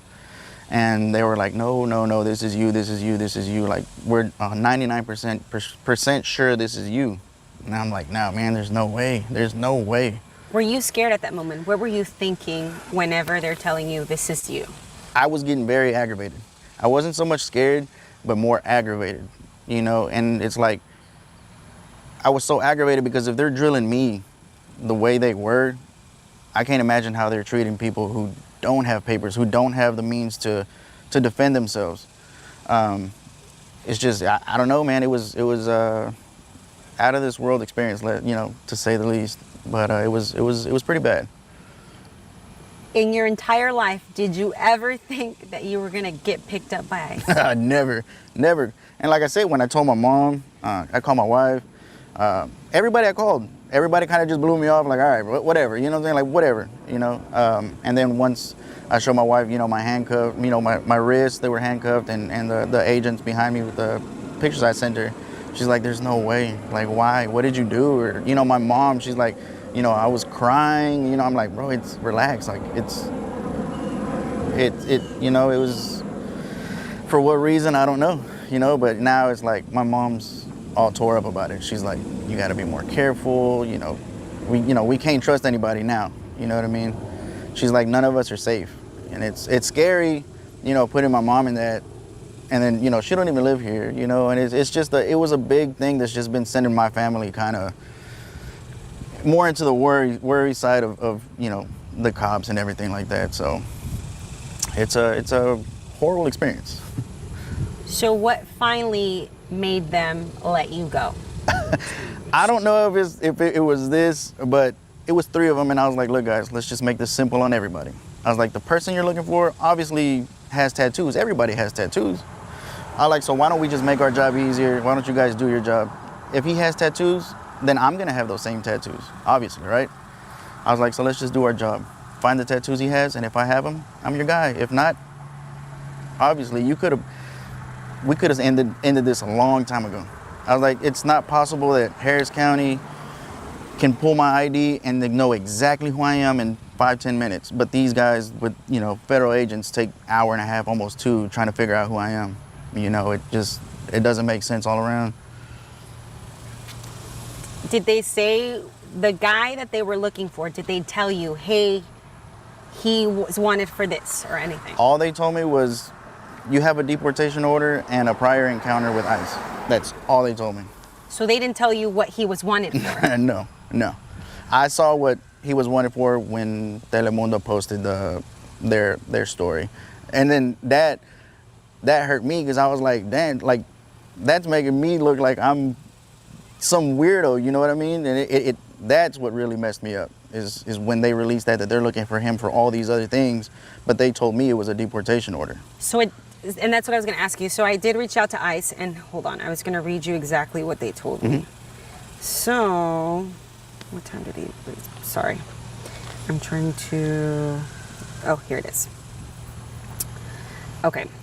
So ICE said that they were looking for a violent criminal who had been convicted of multiple child sex offenses and was an immediate threat to public safety. Was this told to you?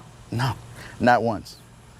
Not once. I'm telling you, the only thing they said was I have an order for deportation and a prior encounter with ICE. And that's all I was told.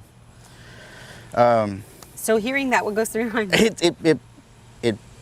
I'm sorry, but it pisses me off because it's like, you didn't tell me what you were looking for, but all of a sudden now that I brought it to light that you pulled somebody over that you don't even know who it was, now all of a sudden he has all these other charges. You still haven't posted a picture of the man you're actually looking for, but you say he looks like me. It doesn't make sense, you know? And it's really aggravating. It's a really bad feeling in the stomach, you know? They go on to say the person has the same first name, middle name, last name, and bears a striking resemblance. They didn't tell me his name at all. They just said, you're the one we're looking for. Never told me a name. They did ask me a last name, Mireles or something like that. My last name's Ponce. There's 2 letters in between an M and a P, you know, so how can you tell me that was similar? You know, none of it makes sense. It doesn't. Do you believe what they're saying? No, absolutely not. Absolutely not. Because the way they were laughing and joking about it, you know, the DA agent, he was like, no, let's go ahead and take him in. Let's take him in. Let's take him in. Let's take him in. I'm like, dude, for what? He's like, let's take him in and then we'll do fingerprints. Let's take him in and then we'll do fingerprints. And I'm like, for what, dude? Like, I can go home right now. I have my passport. I have my social security. I have my my birth certificate. I have everything at home. Are you sure? Did you tell them that? Yeah. And what did they say? They're like, are you sure you have them at home? I'm like, I was like, I wouldn't tell you if I didn't have them, you know? They just kept saying, are you sure you have it? Are you sure you have those things? I was like, all right. And I was like, I don't know. But the way they were drilling me, it was like they were trying for me to admit something that wasn't there. Like, it was constant. Like, oh, 5 other people are using this social security number. That's weird. They use the same address as you. Like, there's no way. I was like, I just moved here a year ago, so there's no way they're using the same address. I was like, and we know the people that lived in the house before, so, you know, none of it was making sense. Like, they were just trying to throw things at me to see where they were going to catch me or if they could catch anything. And it's very disturbing. Like, even now, coming out of the house, man, it's like, what's going to happen today? You know, when they came and dropped me back off here, gave me the keys, yep, and they said, shave your beard off so we won't mistake you again. And that was it. And everybody went their own way. So are you scared? Not scared, angry. I'm not scared because I don't have anything to fear, you know what I mean? It's just, I want people to know that what's really going on out here, you know? Supposedly they're looking for somebody, but they don't know who it is. You know, why haven't they released a picture of them like, you know, Harris County does when they're looking for somebody? Why won't they release that, you know? I guess, did it feel like a threat when they said, shave your face or we'll pick you up again? Yeah. He's like, shave your face so we don't confuse you again. So, what are you doing, you know? Like, do you think that they'll try to pick you up again? I hope not. Hope not. You know, their whole thing, they're like, you know, the guy has a car exactly like yours. I'm like, can I see a picture of the car? You know, because, you know, people confuse them all the time. He's like, no. And I'm like, can I see the car? Like, because first, you didn't run my license plates. You could have known who I was from running my license plate. You could have known who I was from running my ID. So, I mean, why did it take for me to get hauled off? I mean, I'm not gonna lie, I pretty much felt kidnapped. You know, they just put me in there, said I have a deportation order, put me in handcuffs, and took me to another location. So it's like, am I being kidnapped? I couldn't call my wife, you know, couldn't call, you know, work, nobody. I was just locked up in the back seat. I was gonna say, in this statement, they said they took him to an alternate location to verify his identity. Immediately upon confirming he was not the target, they took him back to his residence and apologized for the confusion. No. So when, like I said, after all that went down and I told them to check for tattoos, then that's when everything started to simmer down. And they're like, okay, well, you're not who we're looking for. Put me in the back seat, came and dropped me off, and they just said, you know, we're just doing our job. I'm like, dude, this isn't doing your job. If I had to tell you to look for tattoos since you couldn't identify me, you're not doing your job. You know what I mean? And I strongly feel that way, that why do I have to tell them to look for tattoos if my ID's not working, look for tattoos? You know, I can't erase a tattoo on the fly, and I can't create a tattoo on the fly, so.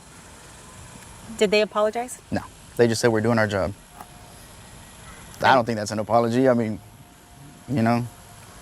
So now, when you're leaving your house, do you feel like you need to carry your passport? How are you gonna? How do you move on from this? I don't think I need to carry my passport personally, just because I feel like I've already went through this, and if I go through it again, it's ridiculous if I go through it again, you know. But like I said, all my friends, you know, hey man, are you okay? Like, how do you feel? I'm like, leaving my house, it's a little bit of paranoia now. Not so much fear, but it's paranoia, you know. I moved to Houston like 4 years ago. Never had trouble, nothing like this. You know, never been paranoid to leave my house at all until now. And now it's like, what if my wife leaves the house and they do the same thing? You know what I mean? You know, it's just a lot of paranoia and a lot of anger that's just kind of built up. Had you ever had an encounter with ICE? Never. Never. Maybe at the border when we came back from Mexico, you know, but hey, you a citizen? Yes, okay. Gone about your way. Are you a U.S. citizen? Yes, ma'am. I was going to ask you, I guess, it's just, I'm just trying to make sense of all this. You know, you and me both. You and me both. What you want to ask.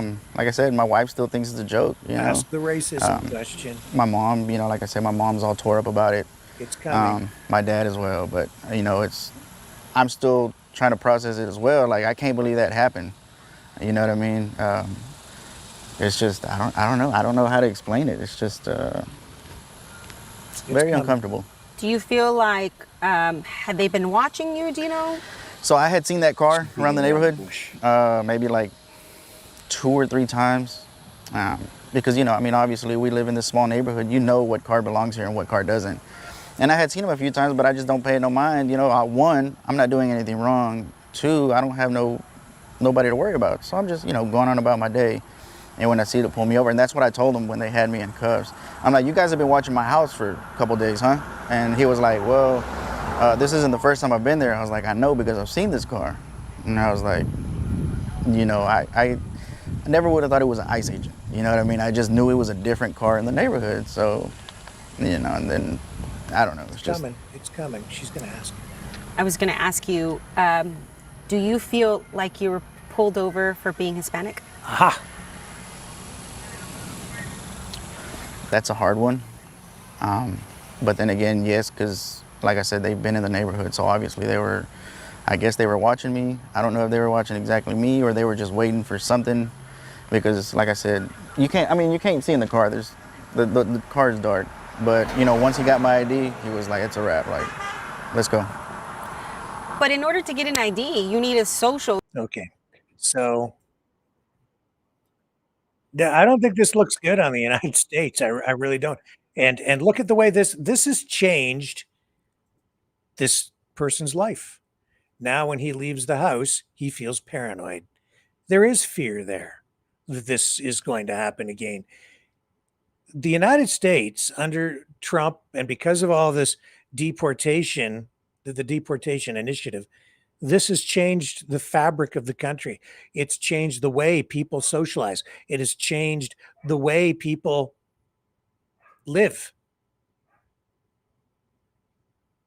I don't think the United States has ever been like this before.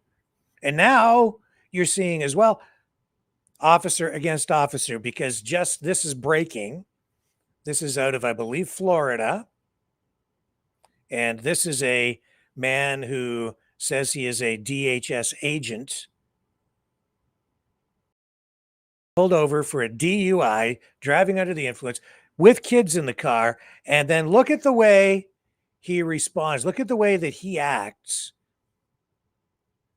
And even tries to pull a DHS trump card, if you'll excuse the pun, on the officers making, you know, pulling him over and doing their job. The guy in the white shirt. That's the colonel. Colonel, don't mean shit to me. Okay, well. I'm federal. Okay. I'm trying to get home. I got my boys with me. Who do you work for? DHS. Do you have your ID with you? No, I don't. Okay. But if I called them, they'd verify that you're a 100%, bro. Okay. You don't have any type of credentials or anything that say you're DHS? Not on me, no. Okay. All right. I only bring my weapon with me if I'm. Okay. But you don't have any weapons on you right now? No, I don't. Okay, so what I want to do, I want to talk to you away from the kids. So I'm going to ask you to step out of the car, and we're going to walk back to the back of your car, okay? Are you fucking serious right now? Oh, yeah, Yes, he's sir, serious, dude.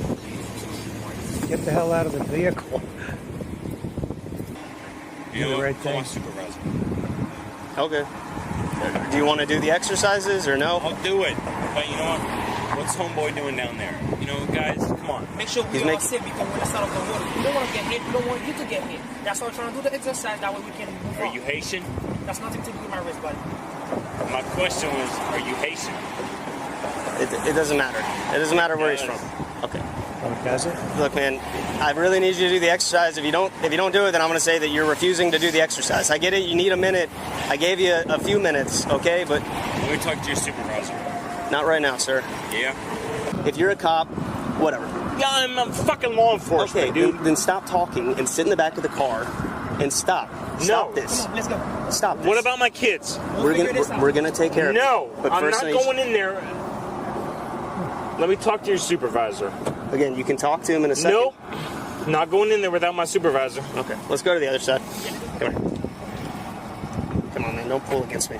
Let's go. I'm not moving, bro. Don't fucking do this. Let's go. Lane. Okay, I'm gonna. Hey, come on, buddy. We're not doing this. Come on. Let's go. So you guys are fucking shut. Come on. Put your feet in. Stand up. Stand up. Come on. Stand up. Put your feet in, man. No. Man, Put don't be your a feet kid. in. Come on. Stop. Where are my kids? Stand up. Put your feet in. What? Put your feet in. Put your feet in. You don't want to make this worse already.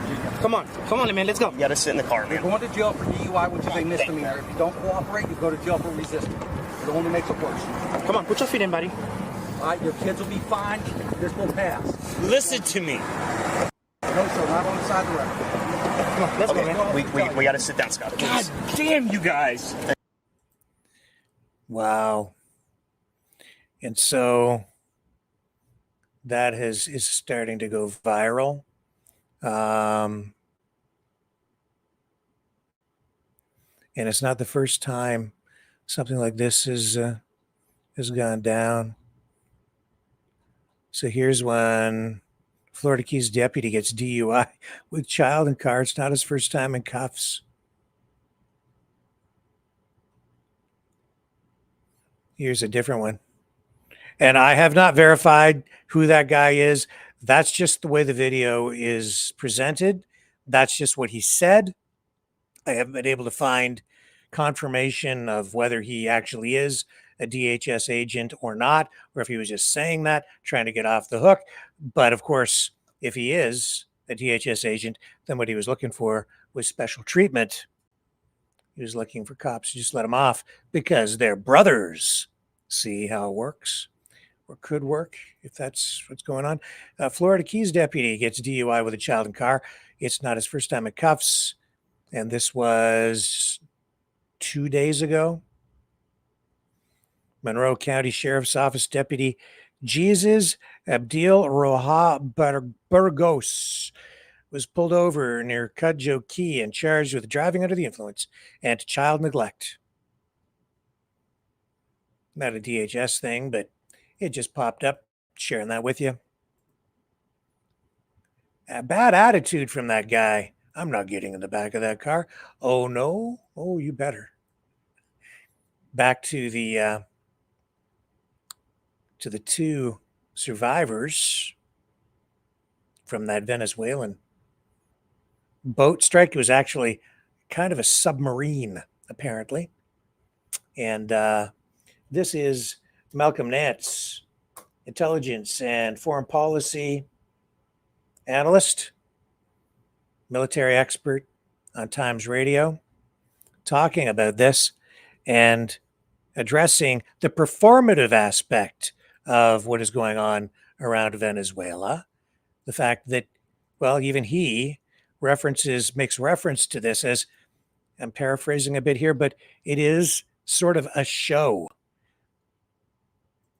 And it has become a sick form of social media entertainment for people to watch these boats being blown up. Now, 21 people actually killed.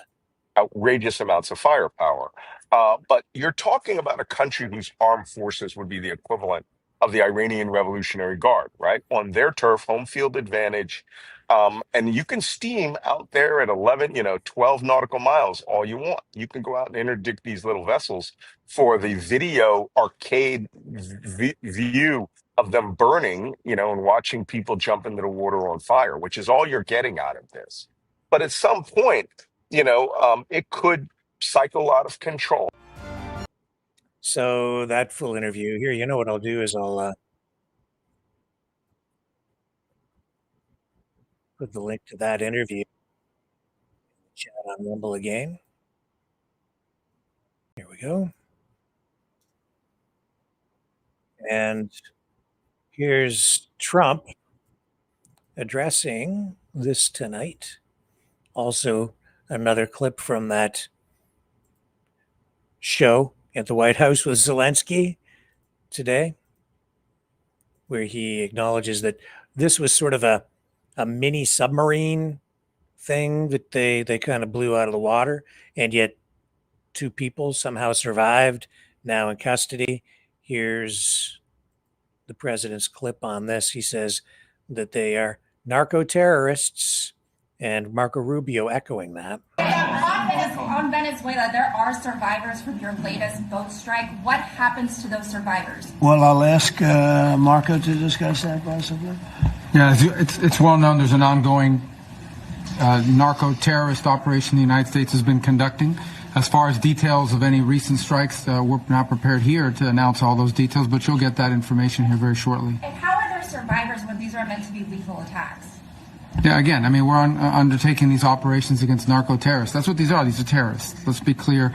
And but as far as the details of any recent operations, when we are prepared to announce those, we will, as the president has consistently done. So you may get something on that later today. Let me ask you, that was in a submarine, right?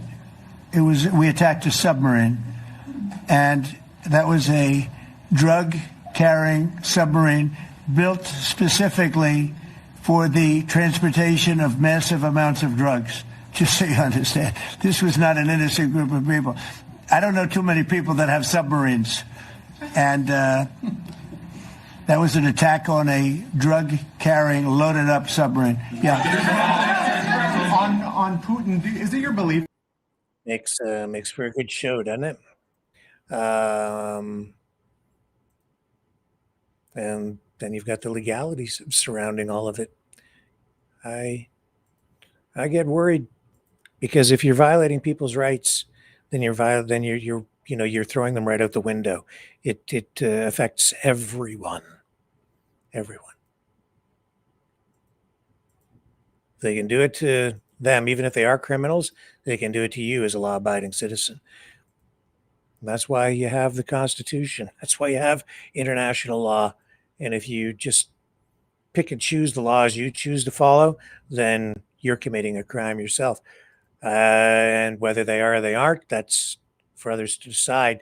But they keep releasing these videos to spin up their narrative, to manufacture consent for what they're doing out there. Here's another video from Department of Homeland Security. This video showcases Operation Midway Blitz, highlighting over 1,500 arrests. Let's pick it up.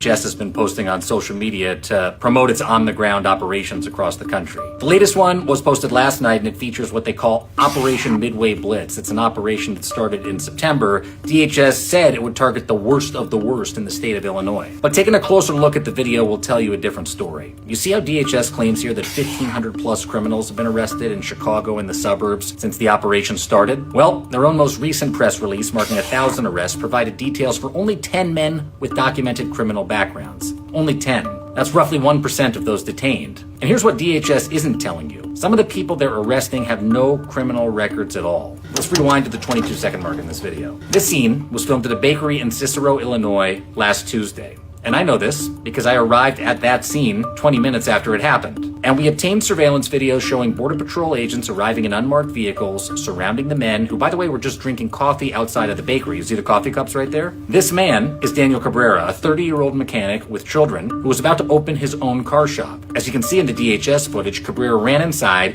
agents pinned him to the ground, they dragged him out of the bakery, and then they drove him away. DHS later told us that Cabrera's only offenses were being undocumented and evading arrest. This is Mario Martinez. He's lived in the U.S. for over 30 years. DHS says he does have a criminal record. But when Border Patrol arrested him, they presented no warrant, according to 3 witnesses. His family says that while he has made mistakes in the past, he had, quote, no issues with the law in the past 10 years. One last thing DHS didn't include in this video is this. That same day, just blocks away in Berwyn, Border Patrol arrested 53-year-old Maricela Rosales, a mother of 3, on her way to the local market to buy ingredients to make a stew. According to DHS, she has no criminal record and has lived in the United States for 30 years. DHS likely has footage of her arrest too, because their go-to videographer was near the scene. There he is right there. While DHS is trying to glorify and justify its work with these cop-style videos, when you look a little closer, it might not be exactly what they're presenting.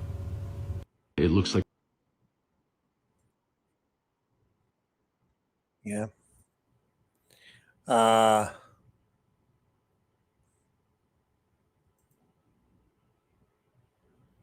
Take from it what you will. Pick a side, I guess. I'm on your side. I'm on the side of truth. I don't like it when people lie. I don't like it when people fabricate things. I find it really distasteful. It's offensive, really, to me. Don't like it. That's when you lose me, when you lie. That's kind of why they're losing me out of the ostrich farm. That's why they lost me at the ostrich farm. Too much lying. We're going to come back to that in a moment. Well, you know what? We'll do it now. I know that people are talking about this arrest of Jim Kerr. And yeah, he got arrested. I knew he was going to get arrested. I knew it yesterday. How did I know? Because I watched a video that he made where he went behind the fence that has been erected to keep people out. Not supposed to go past the fence to get near the birds. And he did yesterday. He yesterday afternoon just went around the fence live. Here's a video. This isn't the video. This is a photo of him behind the fence line. He did it himself, like he's showing what he's doing. And I thought, you're asking for it. You're taunting police and the CFIA. That's what he's doing out there, where this call order remains in limbo pending a decision by the Supreme Court of Canada on whether they will hear an appeal from the farm owners asking that the cull of their birds, which were exposed to avian influenza back in December, need to be culled. Decision pending. Not sure when we'll get that decision. Maybe next week. Hard to say. In any event, they've got this protest going on out there. In my view, it has become absurd. It's just gone to extreme lengths. And people are so emotional about this. It blows my mind. I've seen some live streamers get so jacked up and their performances so over the top, I thought they were going to pee their pants.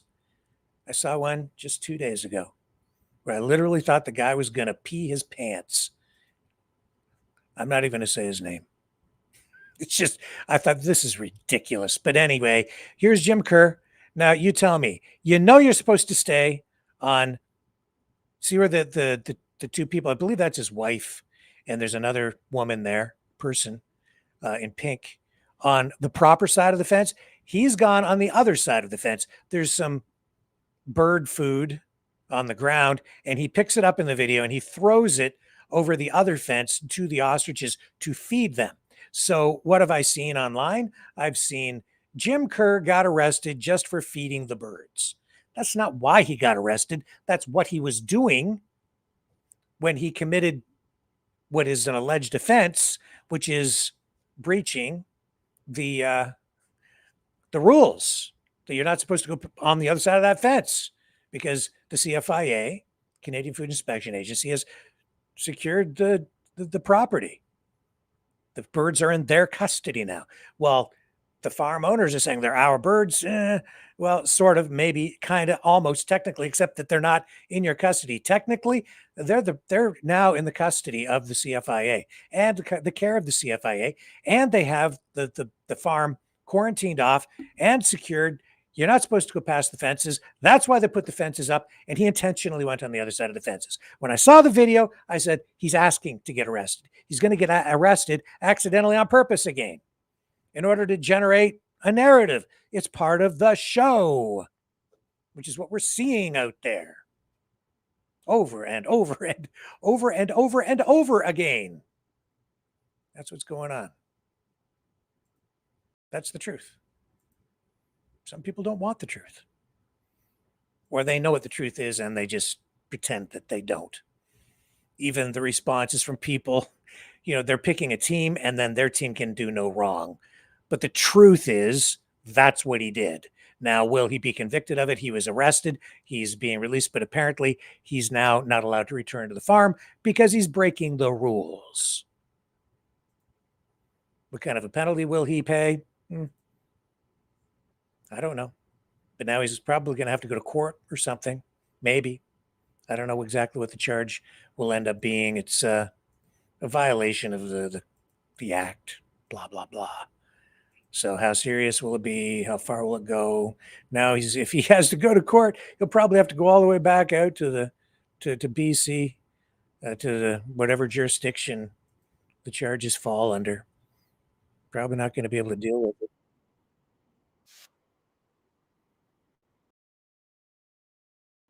In his hometown. Rick, I've got something else to show you. And again, put your guesses for the movie in the chat, and I'll come back and I'll take a look at that on the other side of this.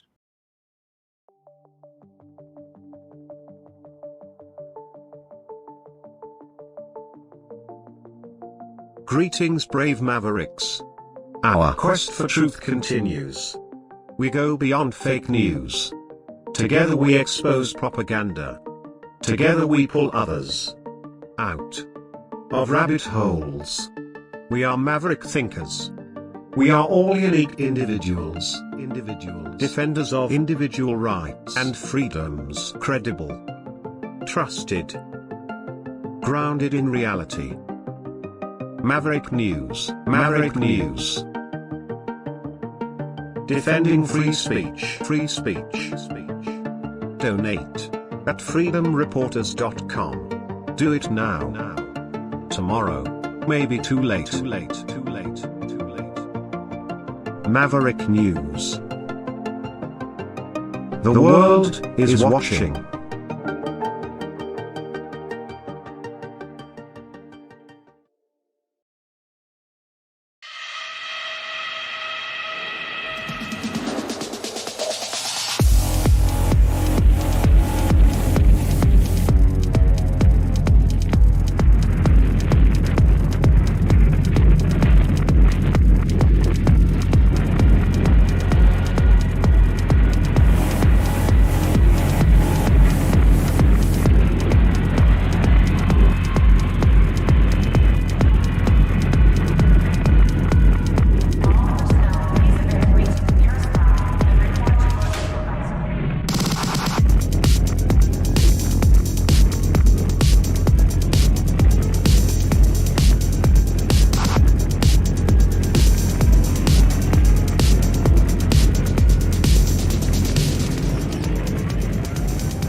Maverick News.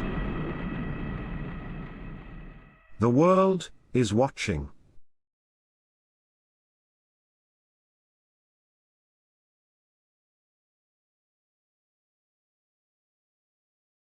Any guesses on what tonight's movie is? A 1970s made-for-TV movie with a boat in it. A boat in it.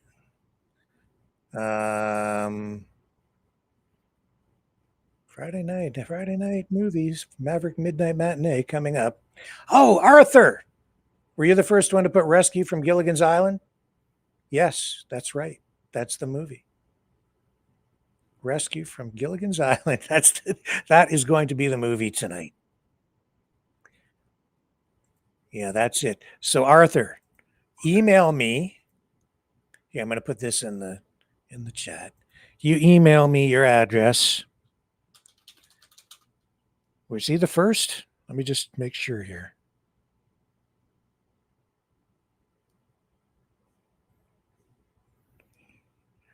If you were the first, then you send me your address, Maverick Multimedia at mail.com. Okay. You send me your address and I will send you a t-shirt. You just tell me which t-shirt you want. Tell me what size you would like it in, and you can have it in any color you want as long as it's black. Just like Henry Ford. Yeah, that's right. And I'm going to go back here now to the ostrich farm to just illustrate how, this is a show. All right. Because what have we been hearing for days now?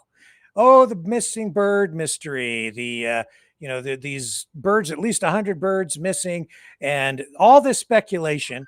Jim Kerr stoking the fires of speculation and paranoia that the birds might be maybe they've already started to kill them, and they're putting them into these dumpsters, these blue bins that they see coming into the farm, brought in there daily by the CFIA. Well, I'm just going to play some of this for you. And listen carefully to what they say about the blue bins with these RCMP officers. So what about the contents of the bins? What can be done to figure out the contents of the bins? Already gone there. I think it's not for us to talk about. I mean, I know there's people that think there's birds in there, but I don't know where you get that from. Well, you can smile all you want, but it's a concern. It's an actual concern. No, I smile because I know there's no birds in those bins. I honestly don't believe there is either, but that's just my personal thing. Yeah. But that's all the more reason to be more transparent. If that is the case, come clean. Doesn't it? I know you're not going to give me your personal perception because you're not allowed, and I get that. But it seems odd to me as an individual that the CFIA is playing the cards the way they are, knowing exactly what kind of energy that they're going to. They're not stupid. Don't tell me the people in charge are stupid over there, and they know exactly what they're doing. And they know that they can pull the strings the way they're pulling them and gear people up and work people up. No. And anyone who says they can't or don't, that's just nonsense. I haven't been around They've been for playing 2 those games since the spring with these people. Yeah. No, it's the other way around, man. Now, the only reason people are getting jacked up about it is because the protesters, Jeff Gaudry, the guy speaking right there, he's their social media guy, manager, managing the narrative coming from the farm. And Jim Kerr, with all of his videos that he's been posting in recent days, he's creating this narrative, this speculation, this conspiracy theory, if you will, that they're murdering the birds and putting them in these dumpsters and then taking them out in the dead of night. Well, or putting them in the bins in the dead of night or whatever. And we've seen the videos of garbage bags being thrown around and even people talking about the birds. I even saw one photo, which I question its validity. Maybe it was even Photoshopped, made to look like there was a bird leg sticking out of a bag. That was being pulled out of one of the dumpsters and pushed into another dumpster. And I don't even know where it was from. It might not even have been a picture from the farm. I don't know. But here's the point. You heard the officer there say, I don't think there's any birds in those bins. And he's laughing about it because there are clearly, now you know, from the officer just saying that, there are no birds in those bins. He's telling you. Even though he's not really supposed to be telling you, he's just told you. And then Jeff Gaudry says, I don't believe there are birds in the bins either, personally. So he doesn't even believe it. But that hasn't stopped them from going on and on and on and on and on about it. to lead other people, to lead you and me and the general public to believe or speculate that there are birds in those bins. Why would they do that? It just furthers their narrative. It's all part of the show. It's all a big show, baby. It's all a big show. You can pick a side, any side you want. You can be on the side of the birds if you want to be, or not be on the side of the birds if you don't want to be. I don't really care. You do what you want. I'm just bringing you the information. You can shoot the messenger if you want to, but therein lies truth. It's not far if you care to look. Now, what's the truth with the whole Epstein thing? Prince Andrew. Well, even there, you can sort of read between the lines, can't you? Especially when they put out a release like this today. There you go. A statement by Prince Andrew from the royal family. In discussion with the king and my immediate and wider family, we have concluded the continued accusations about me distract from the work of His Majesty and the royal family. I have decided, as I always have, to put my duty to my family and my country first. I stand by my decision 5 years ago to stand back from public life. With His Majesty's agreement, we feel I must now go a step further. I will therefore no longer use my title or the honors which have been conferred upon me. As I have said previously, I vigorously deny the accusations against me. And it's all about Epstein and Prince Andrew's relationship with the disgraced rich dude with the party island where the rich and famous came to play. Prince Andrew relinquishes royal title amid renewed scrutiny over Epstein. Said in a statement Friday that he is giving up his royal titles, including Duke of York, after his links to late convicted sex offender Jeffrey Epstein returned to the headlines. Story here, global news, but it's all over the world, of course. Andrew will not be spending Christmas with the royal family in Sandringham, the BBC reports. He is expected to stay in his Windsor home, Royal Lodge, and miss the yearly tradition that's been held since 1988. Deny, but people still not happy. Now, before we get into tonight's movie, I have to ask you this. We need to generate some funds here to keep this show on the road and on the internet. So I'm trying to come up with some different ideas to do like fundraising. One of the things that came to mind was Maverick Midnight Matinee movie packs as thank you for donations. So my question to you in the chat tonight is, in addition to, like, would you be interested in maybe some Maverick Midnight Matinee t-shirts, not just Maverick News t-shirts, but maybe Maverick Midnight Matinee t-shirts with just the logos for the show, or maybe even something with movie themes on the designs? And as part of that, I was thinking we could offer up like these movie promo packs with either popcorn or maybe chocolates as part of the thank you package. What would you guys prefer? Or maybe even coffee. But I thought chocolates and popcorn might be more appropriate. Ship out some movie popcorn with a Maverick Midnight Matinee t-shirt as a thank you. So let me know in the chat what you think about that. And that brought to mind this, because when I was a kid, Jiffy Pop was all the rage. As a result, when I had my video stores many years ago, we used to sell Jiffy Pop popcorn at the store. and people would come in and they'd sort of have forgotten about it. It's not something that people commonly buy these days. Usually it's, Orville Redenbacher or just hot stuff that they put in hot air poppers, I think is the most popular way to do it. But some people just still do it on the stove. When I was a kid, we used to get popcorn and put oil in a pan and put a lid on it and pop it right in a frying pan. I don't know if you guys do that or not. Maybe some people still do. But of course, if you bought the Jiffy Pop, it was in a tinfoil plate with a covering on it.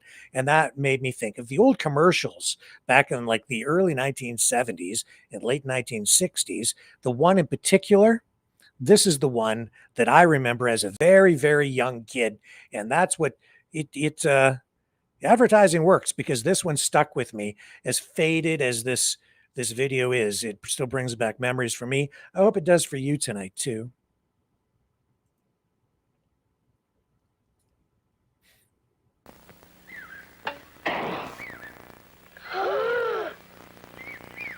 Make a wish, master. Let's see some real magic. That's easy. Watch.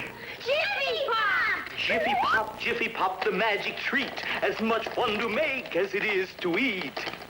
Your next wish, master. Get back in the lamb! Oh, shucks. Jiffy Pop, the magic treat. As much fun to make as it is to eat.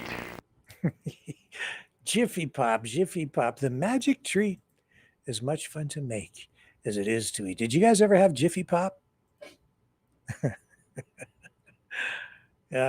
Lindy says she has one of those movie scene air poppers. Yeah, grandkids love it. Yeah. And Cindy says, my mom bought us Jiffy Pop or Cracker Jack. Yeah, I used to buy Cracker Jack when I was a kid. You had to be careful not to eat the toy. Yeah.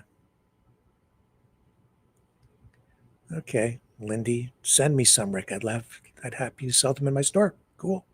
Okay, we can figure out that. And the bags would not be that light if they were. What's that? Let's see here. Oh yeah, crazy bird stuff, that's for sure. But lovely. I'm tired of the stupid birds. I want that story to go away. Yeah, he was laughing about the birds and the dumpsters. Yeah, he's laughing because it's ridiculous. The whole thing is ridiculous. It's just gone way too far. Like I said, the one video I saw, I'm not going to say his name. I don't want to pick a fight with anybody, but I watched this video, and very prominent live streamer, just over the top, communist Canada, blah, blah, blah. And I'm like, dude, you're either going to blow a blood vessel or pee your pants.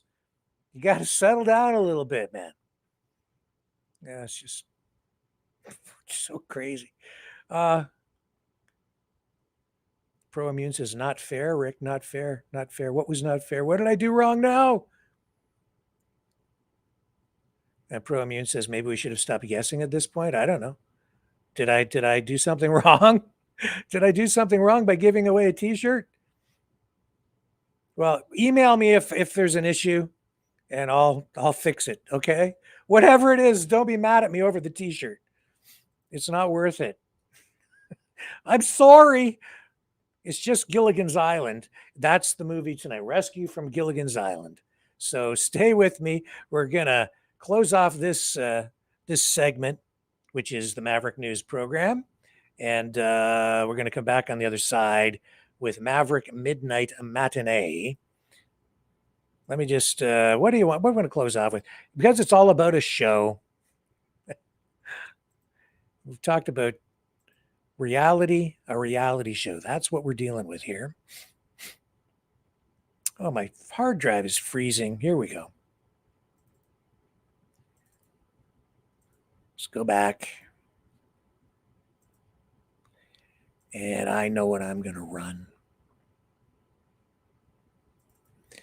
My current favorite Maverick and the News Brothers song. It's all fake. Don't go away if you're watching right now and you're watching live, because when we come back on the other side of this, we'll segue into tonight's Maverick Midnight Matinee watch party, the feature presentation, Rescue from Gilligan's Island. highbrow entertainment. Catch you on the flip side.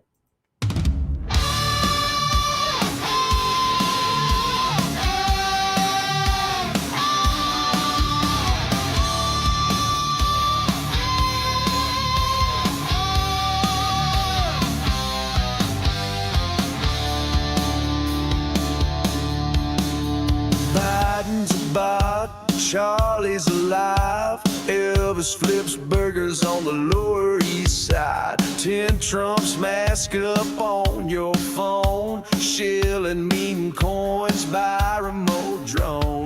Graphene needles in your veins. Chemtrail sugar fries your brain. George Floyd's American hologram pie. Don't trust your lying eyes. It's all fake. It's all fake. The moon is a hoax. Give your head a shake. It's all fake. It's all fake. Your mama's a lizard. Your daddy's a snake. Bigfoot codes, the Mossad plan. Flat Earth truckers fighting the man. Dinosaurs guard an empty fed vault. Truth is dead and it's the media's fault. Conspiracies are real, let it sink in. Time travel, JFK is president again. 9/11's a VR game. The elite cut deals in the devil's name. It's all fake. It's all fake. From the jab to the pills that you take. It's all fake. It's all fake. The Pope's in a bunker with Q as his mate. Your phone's a snitch. Your dog's AI. The king eats penguins in conspiracy pie. JFK Jr., Cobain, and Tupac. They ain't dead. They're all coming back.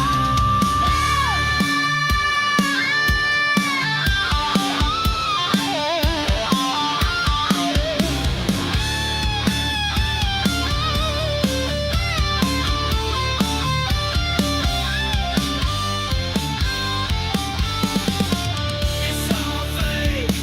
It's all fake. Every headline, every handshake. It's all fake. It's all fake. FBI, CIA, KGB, ABC. Are you awake?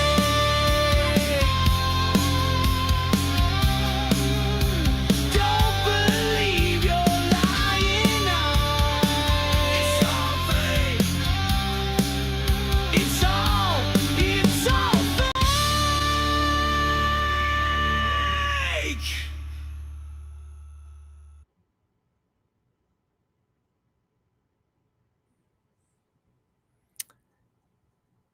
Okay.